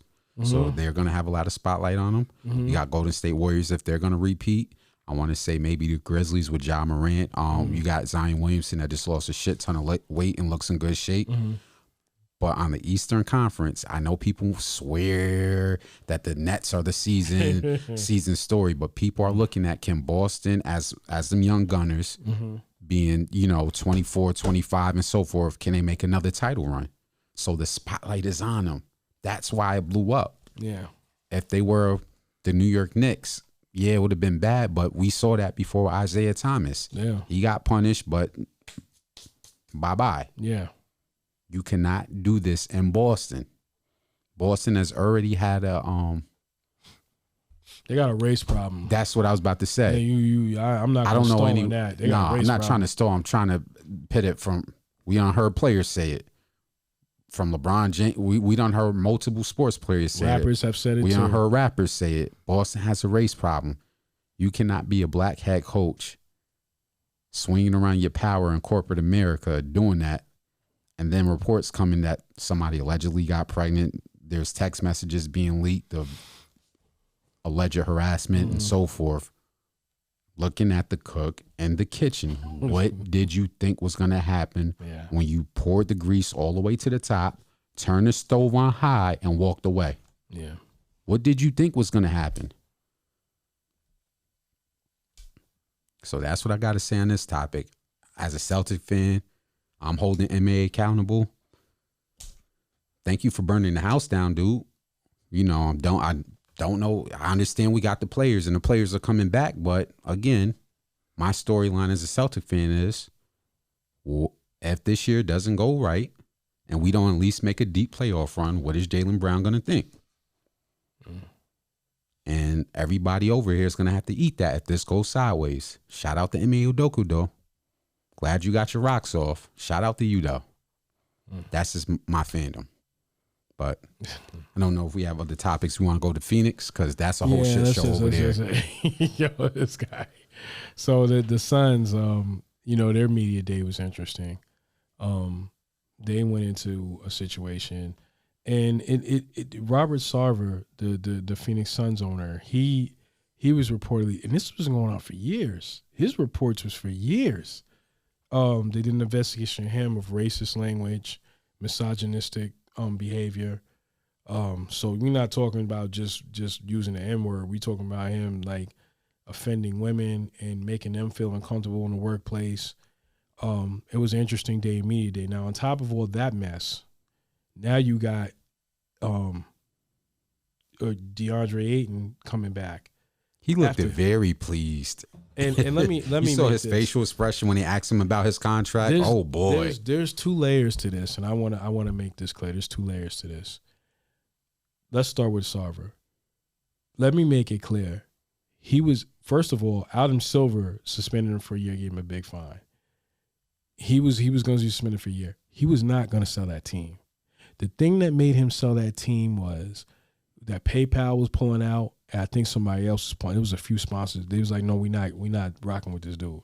If you bring this guy back in here, we're going to pull our money out, right? let me make it also clear. I don't know why they forced his hand like that, because there was reports that Favre was like, if you push me out of this league, this is before Silver suspended him, he was going to start singing. Let me tell you what these other guys and these other owners are saying in different rooms. So I personally, it's not a hooray. No disrespect to LeBron James, and I get what he was saying, like, yo, it's a great day for the NBA. It's not, man. Why didn't you should have told him, like, yo, you can stay. Just tell me who else is talking. I'll let you stay in here. If you tell me who else is calling me N-word, I'll let you stay in, because I'm going to get them all up out of here. I want to see then. Then you put pressure on them. And you know what you say? Now you sponsors, I want to see if you're going to back those owners. That would have been the chess move. Talk about it. You can stay here. We'll let you stay in there. I won't fight you on staying with the team. You can come back in a year. I want to know who else is saying it. I want all of them. All of them. I want to know who else is talking. That was the reason why they wasn't going to get rid of him. The thing that forced them was the sponsors like, yo, we going to pull out. And I think that was a chess move from somebody else, from other owners or something, that probably called the sponsors like, yo, this dude ain't leaving, and it's going to make it worse. Y'all got to do it.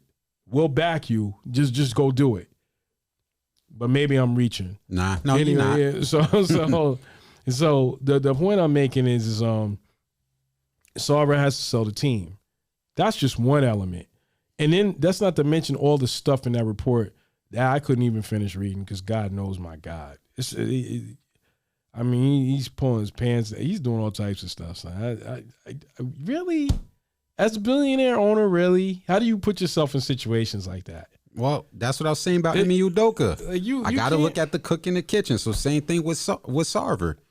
You're a billionaire owner. Are we surprised? No, because what did we go through with the Clippers a few years ago? What was that dude named Sterling? Yeah. Yo, he was a scumbag. He was a horrible person. Do we really think that they're the only ones? No, absolutely Do we not. really think that 82-year-old Donald Sterling and the Phoenix, it's just them two? No. Because you know why? When LeBron James left Cleveland, that letter kind of was insinuating something. You know I was getting to that. It was the way of saying something. Let me say this without actually saying the N-word. Say it.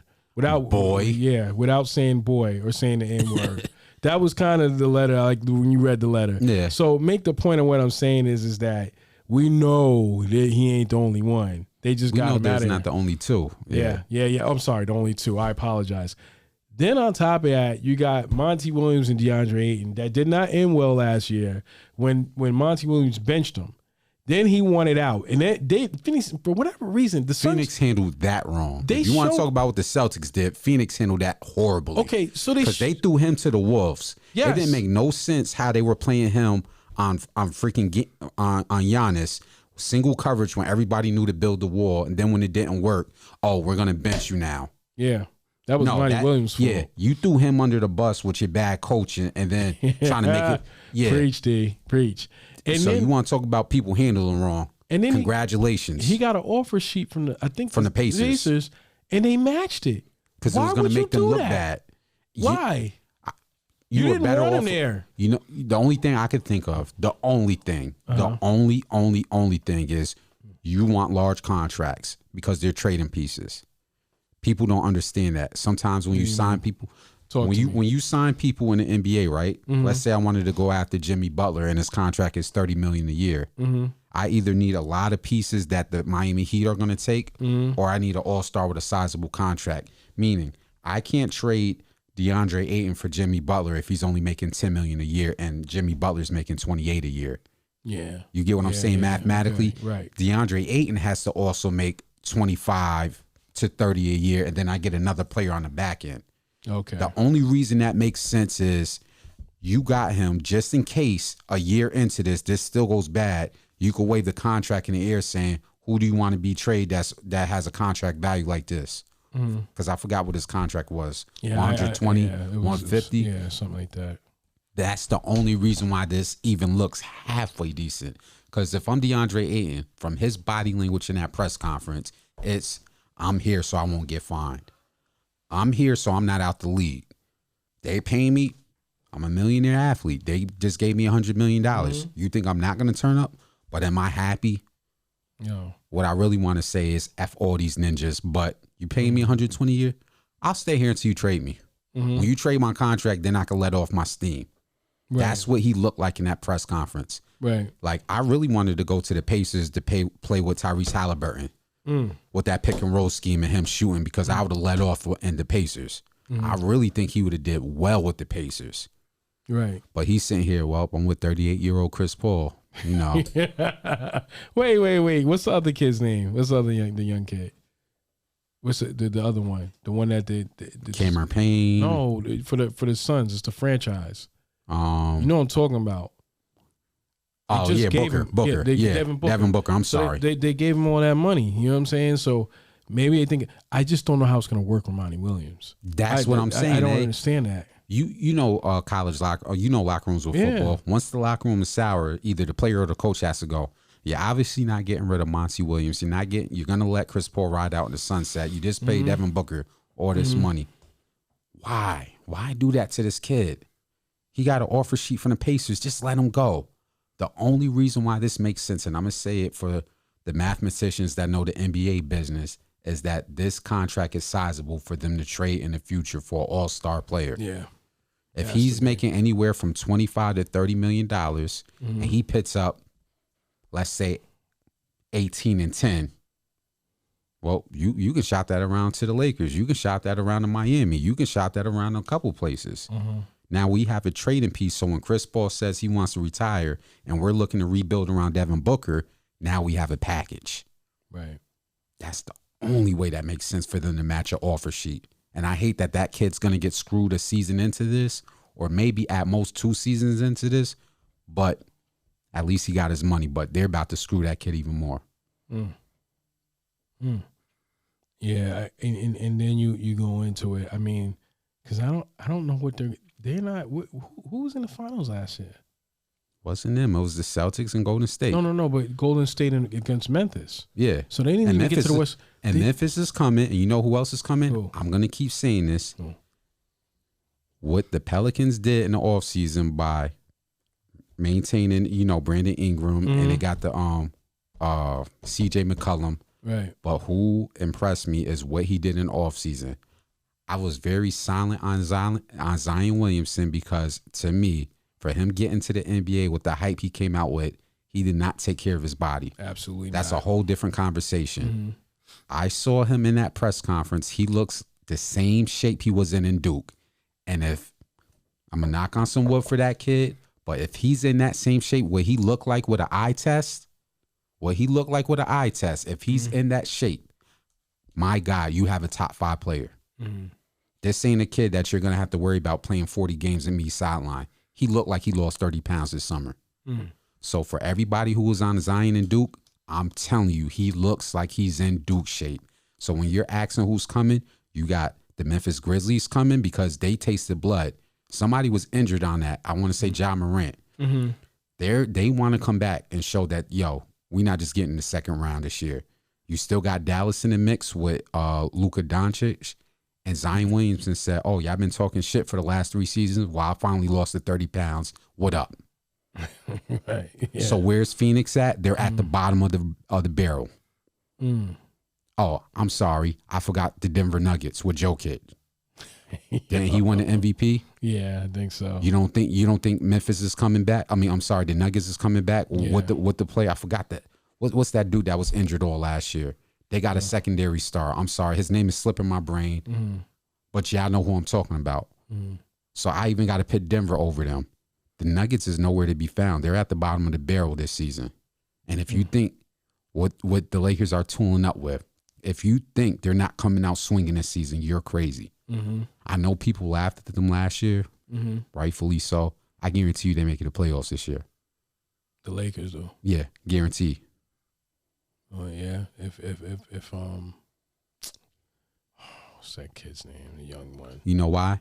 The one from the Pelicans. You know why? Why? Failure is the greatest learning tool. When you fail and you hit the bottom, you have no choice but to learn from your mistakes. And I learned that in life.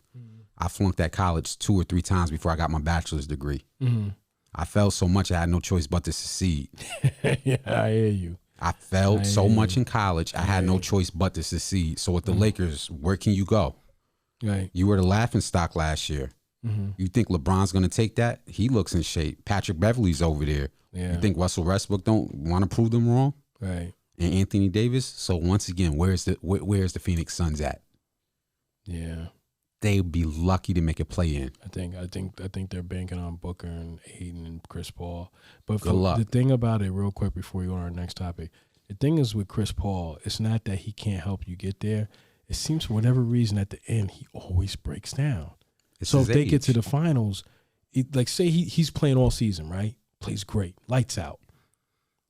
Even if he makes it through the first, second, third round, if they get to the finals, he breaks down. Or he gets the Western Conference on, he breaks down. For whatever reason, near the end, he just breaks down. And I don't know if it's because Monty Williams is just having that much faith where he's like, oh, he can just go all out. Yo, maybe you need to like get a guard that can play maybe, I want to say 20 of the games. And maybe Chris Paul doesn't need to be playing at least 20 games. Like, because for whatever reason, he's breaking. He's breaking at the end. You're going to have to figure it out because point guards like him, he's a generational talent. Mm-hmm. He's probably a top 10 guard, but he turns 38 or is 38.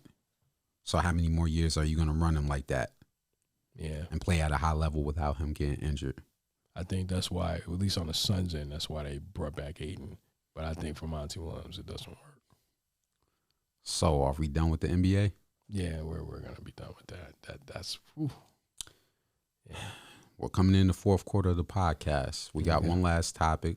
Got two last topics. Two. So where we want to go? I want to talk about the Brett Favre thing real quick. All right.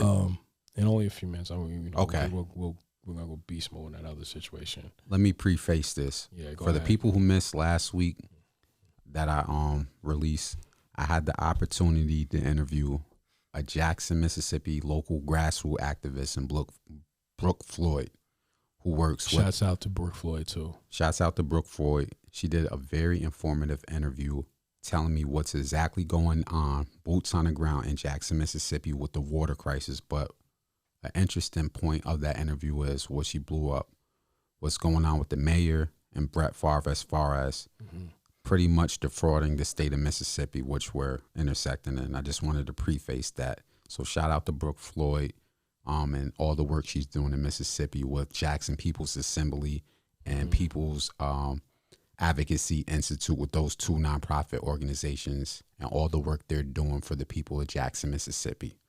Now let's talk about Mr. Brett Favre real quick. Yeah. So it was reported that he had embezzled millions of dollars from the state of Mississippi, from the welfare. And it just, I mean, I know we're talking about, there's no words for that. You got to be a scumbag to do something like that.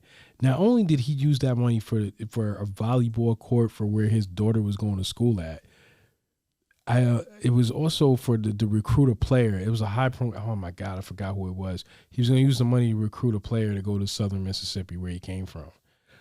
Brett Favre has some real funny behavior, because from what I've seen, he also, in Sirius XM, thank God they canceled his show for a while. They suspended it, but I think it's a safe bet to say he's not coming back to Sirius.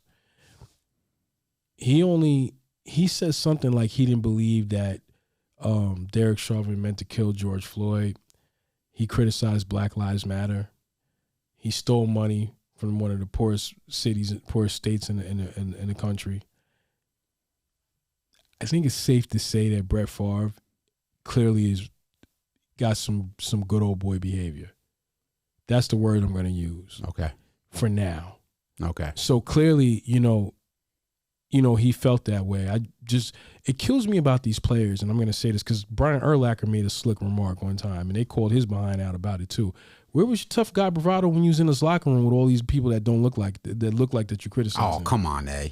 Come on. But they should be a tough guy. Come on. They should be a tough guy. What do we learn from the backgrounds? What do we learn from the backgrounds that we come from? And again, I'm a civilian. I'm not talking tough guy talk. The cowards are the one who prey on the what? The weak. Yeah. These people do this. Think about it. You do this in a locker room. You got a linebacker that's 6'5", 285 pounds. Yeah, like when you go talk to Lance Briggs like that. Thank you. Yeah. That's where I'm getting at. I ain't saying back in his day he wasn't tough. I don't know what the hell he works out bench press. Who cares? But there's 20 other guys in that locker room that want the smoke. Of all colors, of all races, that will look at you and say, really, that's how you feel? Yeah, when you go outside. I want to show you how I feel. Yeah, so I'm not surprised that this is coming out now, that he's trying to ride off in the sunset in a Hall of Fame career. Let me tell you something. Brett Favre if you look at his track record, it's not good. He got suspended. He got in trouble with the Jets when he was sending those inappropriate pictures to that Jets reporter. Everybody act like that didn't happen. Oh, talk about it. Yeah. There was a Jets reporter, and he was sending inappropriate pictures to her, like I'm not going to use the word, but private part pics. Okay. So he was sending that. He had addiction to painkillers or whatever, abusing that, cheating on his wife clearly. I mean, this dude was wilding. He had drinking problems. That's why in Atlanta they had to get him out of there. So, I mean, and I don't want to blame John Madden, but Brett Favre, he's the young gunslinger, and he just jumps in the arms of a lineman and after scoring a touchdown, oh man, whatever. Dude was all right. I mean, he passed some yards. He's a good quarterback. Nobody's taking away from him. But I mean, he ain't a good dude, man. And I'm not judging him. Everybody makes mistakes, but it's your good old boy comments that's kind of irritate me. Everybody makes mistakes, but you either have to learn from them or you're showing a track record. And what you're pointing to is that, okay, you might have made a mistake here and there, but we're seeing a long track record of you not learning from your mistakes. Facts. And it's getting worse and worse and worse. And this shit with Mississippi is pissing me off because we know our background in Mississippi. You know what kills me? Because I think there's three schools: Ole Miss, Southern Miss, Mississippi State, Jackson State University. Jackson is in there. I swear, if Jackson State was in there, I would just say start boycotting. Stop going to those universities. Stop. Y'all not going to do what y'all supposed to do. We'll go somewhere else. And you think it's bad now. Watch when your money, the reason why people are coming here. You think, let me ask you something. Like Mississippi State and all them, they're in the SEC. So people got to come there. Anybody really wants to go down there, man? Deion is probably bringing something and bringing a light that nobody was ever checking. I didn't even know where Jackson State was until Deion got there. I never knew nothing about it. I was familiar. I wasn't. Okay. I just need to be honest. I wasn't. So my point is what I'm saying is like, I don't know. This is just a despicable thing. And it's not being really reported. It needs to get push the story. Okay, so we did. And I want to shout out Roland Martin. To be fair, Roland Martin interviewed the Lumumba, the mayor of Jackson. Mm-hmm. He gave him a platform to educate us. So shout out to Roland Martin giving the mayor of Jackson a platform. Go ahead. Okay, no doubt. Salute to him. Like this dude's a scumbag, and this needs the same attention as Ime. And I'm gonna say it again. I'm throwing another shot. I don't care. Him, Brett Favre, and that woman that was involved in that situation. They need all the limelight that Ime Udoka got too. I need the same energy that you're giving Ime Udoka to those people. Now that I will agree with you on. Give it to them and put them all on Front Street. Let's just see what's gonna happen.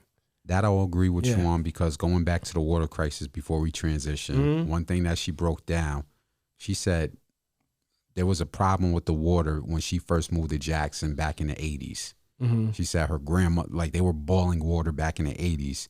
And there was advocacy to fix the water problem back in the 80s when it was probably maybe a $1 million problem.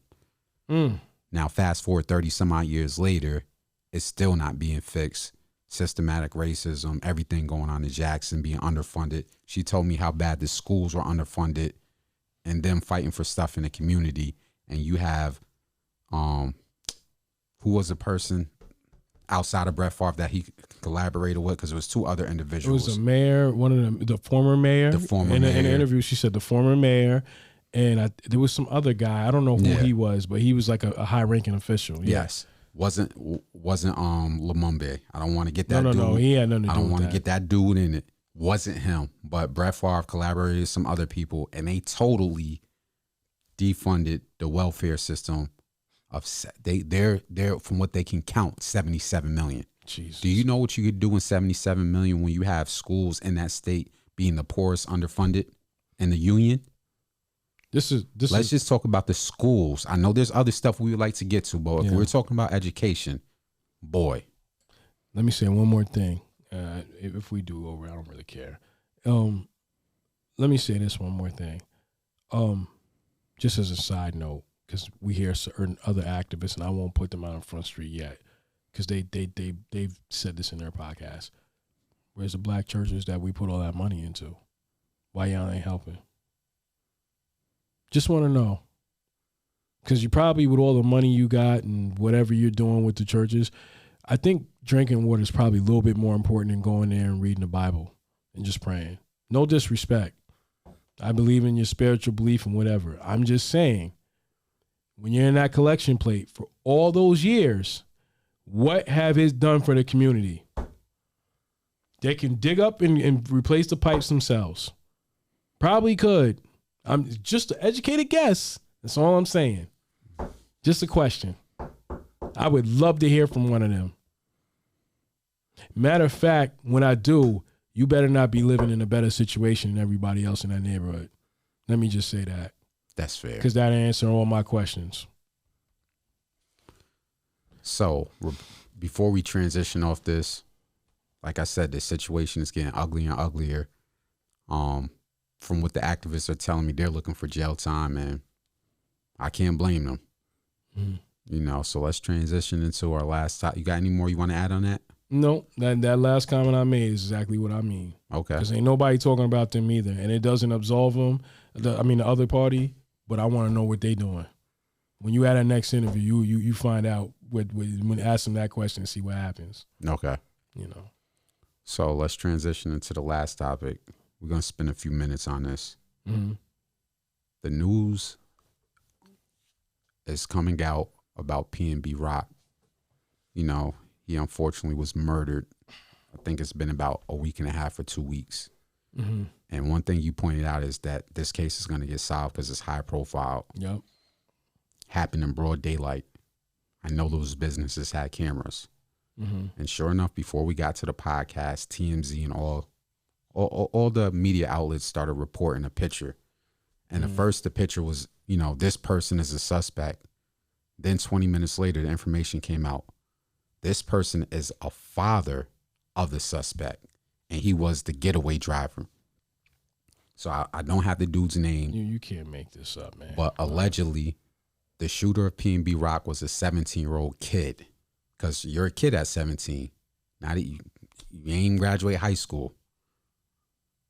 And your father was in on it. Now, we went in on this topic the last podcast because I ripped the microphone a new one. Yeah, yes, you did. So. Now, we don't got 30 minutes. We don't got 20 minutes, but we might spend 10, 15 minutes on this topic. Yeah. This is so layered because what did I say last time when I went in? If it has to, well. What I said last time was I understand that a problem in our communities are that they're poor and underfunded, but I also gave a nice long diatribe. Yep, if that's the excuse you're going to give, is that the reason why these crimes are happening is because they're poor and underfunded. Where was this Wild West behavior when our parents and grandparents of our generation grew up in the Jim Crow South? Yeah. Because let me just remind you, prior to 1970 or 1960, I want to say the statistics for all African Americans were 85% of us lived in the South before we started migrating to the Midwest, the West, and the East for jobs and so forth in the industrial system. That means more of us was living on top of each other. Now today, the statistic is 50%.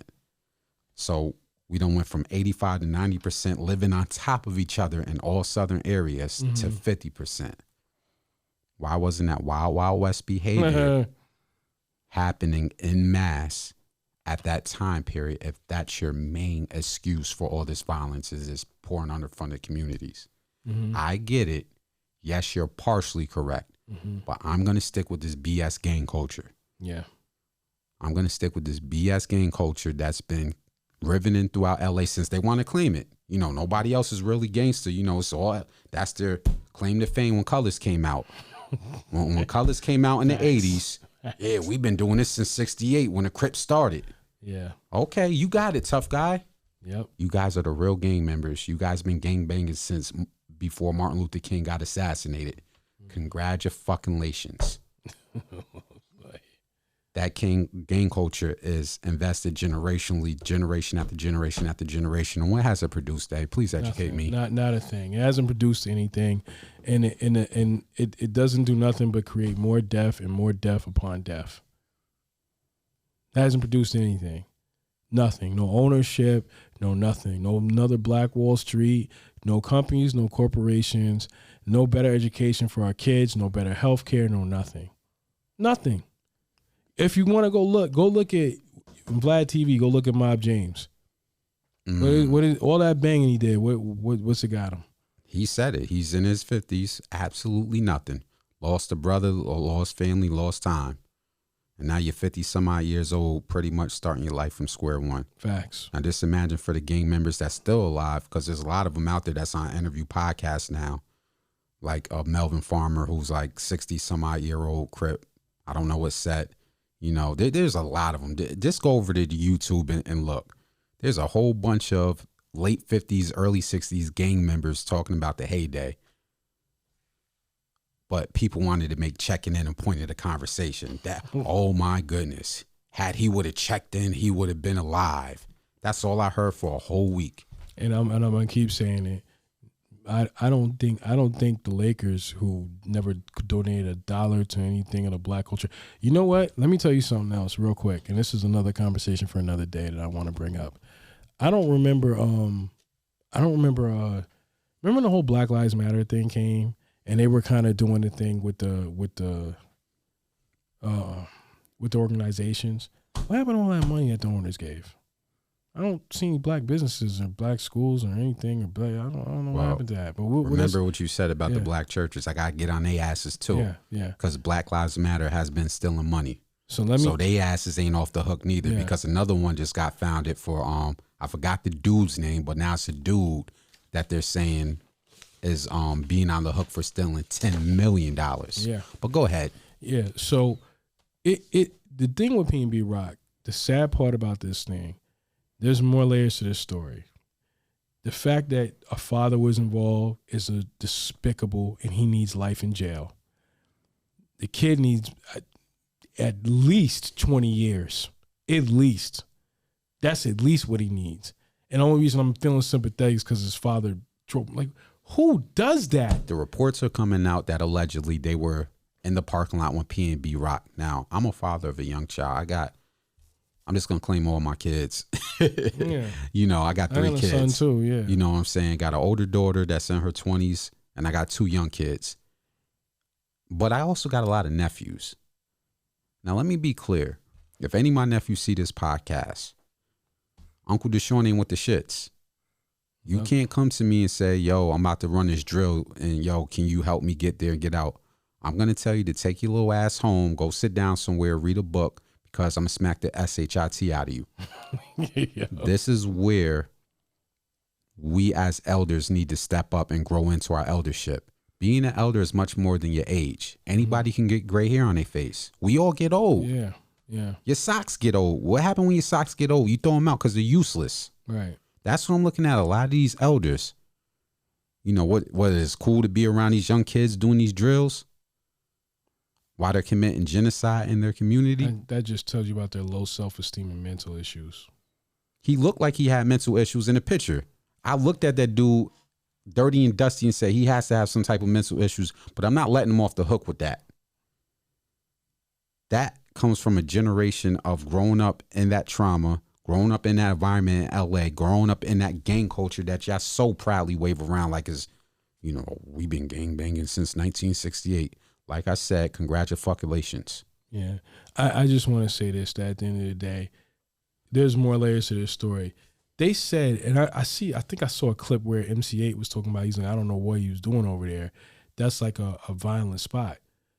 I want to say this about this. That black business knew too. I'm getting a real vibe about that. So clearly it ain't the first time, maybe not something of that level has happened, but cats have gotten robbed over there. How does that happen? And you as a business owner shouldn't even be letting them, you letting people come in here and lose their life or getting robbed? You're not even working with the cops to like say, yo, I don't want these dudes in here. Y'all got to go do something. or say, yo, this is him because you scared for your life. What are you doing? What are you doing? It's a failure on all fronts. Somebody's father was killed right in front of him. In broad daylight. So anybody that knows something that kept their mouth shut, so if the company that was, whoever owns it, I don't know who owns it. Whoever owns it, they need to get questioned too. Like, yo, did you know these cats? Because clearly this ain't the first time it's happened in your store. And if it happens again, we're going to shut this store down. You're going to lose your franchise license. Yeah, we're shutting everything down because there's no way that should even be accepted.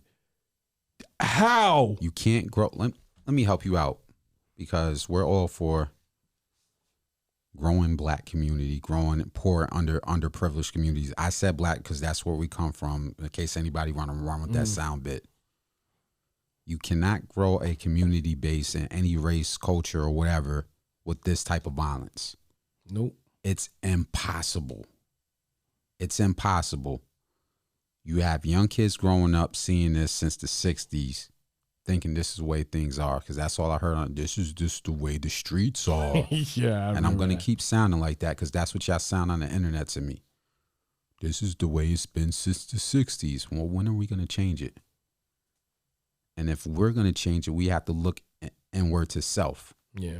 We got to take accountability. A 17-year-old is alleged to be a shooter of a grown man. This ain't the first time in LA. It's been pointed out multiple times.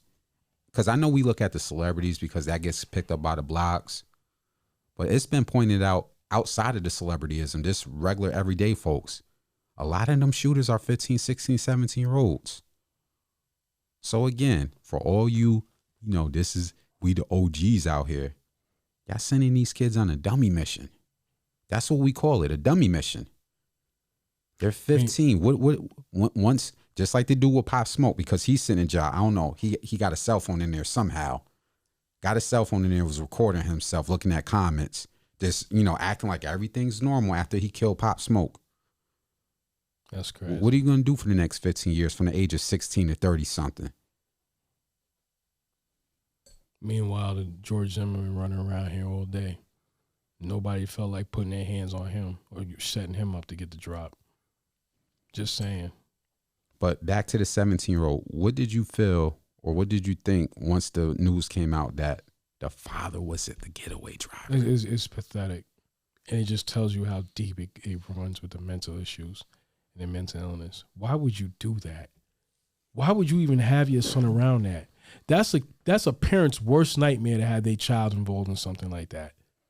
I'm telling you now, son, somebody try to recruit my son for some stupidness, you better run. I'm going to come and get you because I'll go to jail before he will. You're going to lose everything. I'm going to take everything from you.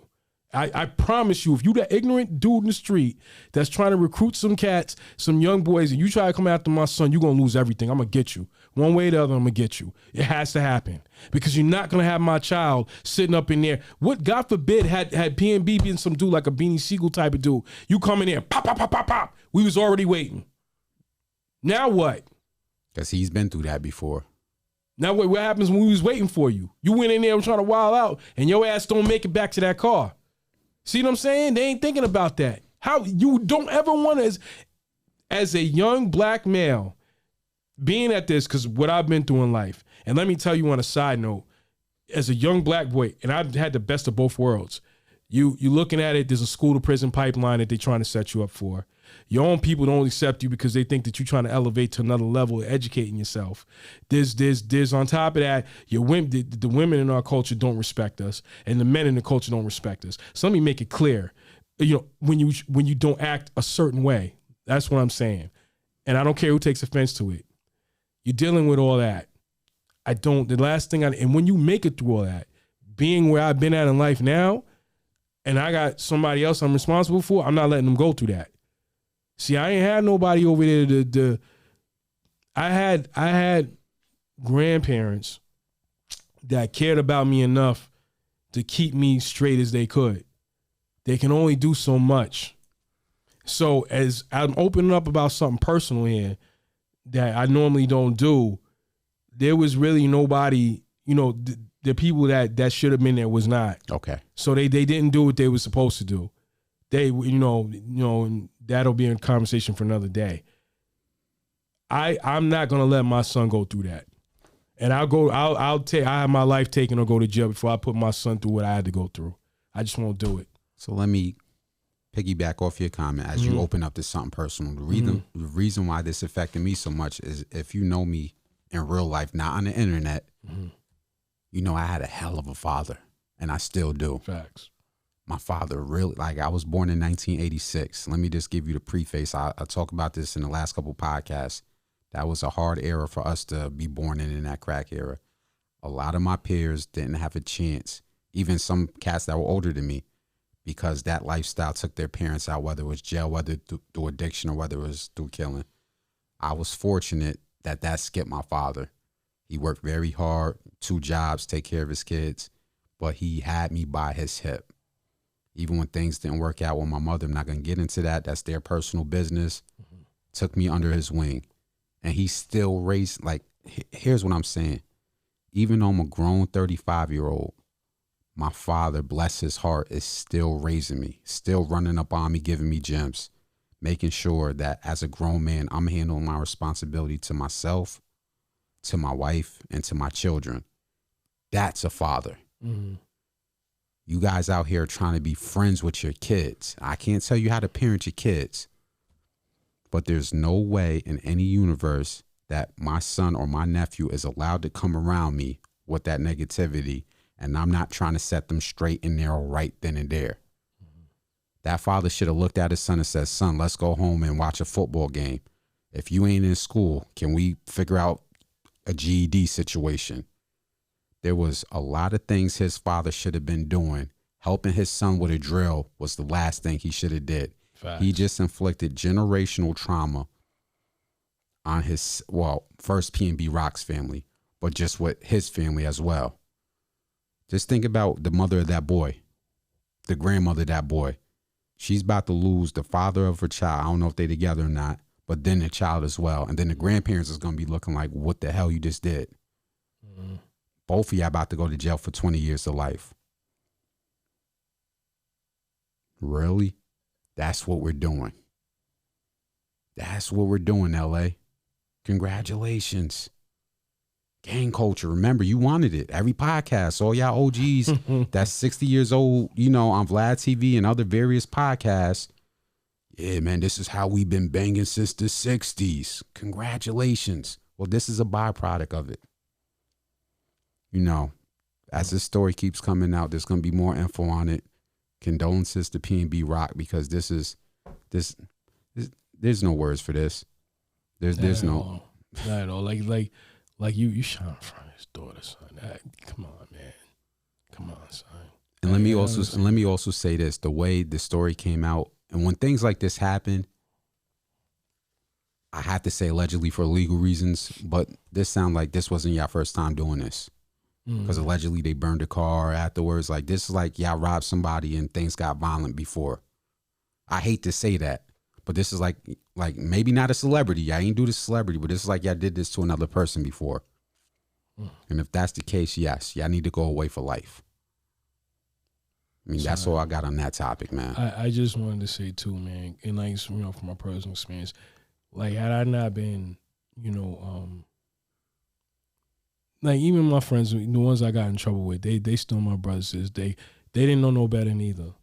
They were doing what they thought what they knew what they was doing. They thought, even the kids in the suburbs I grew up with and some of the kids in the hoods I grew up with, but I know when I went to school and them cats, and I'm not going to say all their names. I won't put them on the street. I don't know if they feel comfortable with me putting them out in the street. They kind of was showing me another way. Like, yo, you can't be doing that. Like, that's not the way you communicate yourself when you want to wild out. Because I was wild with my mouth, and then I wanted everything that you thought you wanted to do about it. But they was kind of like pushing me towards this way, and they kind of kept my head straight. And when I need somebody to talk to, they was always there. That probably was my therapy without even realizing that was my therapy. So, I know, and the cats I came up with in high school, all of them, I'm still friends with them. On down from my man, that lives on, I don't know. Let me just say this, man. He'll know what I'm talking about. Like, they had a kid named White Boy Rick. So that's who we had in our crew. But my man, KJ and Jama and Travo and Big G and all them and Ali and all them, they was on my team. You know what I mean? They still is my team. And even now, as we have progressed and been blessed and lucky to be free and living our lives, we all grown men, and we would never be nowhere promoting and saying what we used to do and how we did things. And even when I got older and like when I was starting to learn, they kept my head straight. I think mental illness runs rampant. And I think probably if I had to be honest about it, there was mental illness running around somewhere with me. And I don't think I knew how to communicate it. Because, you know, for us in our household, it's, you know, you got mental issues. Come on, hey, that's not real. No, we do. And I think, but to say, like, my grandparents, you know, it starts with them and the people in my circle. And for this situation to happen, there is no way in hell, whoever circle this boy was running in, whether it was just his father or his father's circle, whatever circle they was in, it wasn't good. There's no way you could condone. And see, like what Fat Joe said, that's the point I want to make. Fat Joe said the illest point. I know what people don't agree what he said. He said, okay, you got the kid's chain. Okay, it's okay you want to rob him. And I know what he's saying. He's basically saying, like, yo, you got what you wanted, just go. Leave him alone. You got him. So just get out of there. This kid wasn't gonna come and go rent it. He probably don't even know what you are. You popped this kid in front of his daughter. You can't condone that.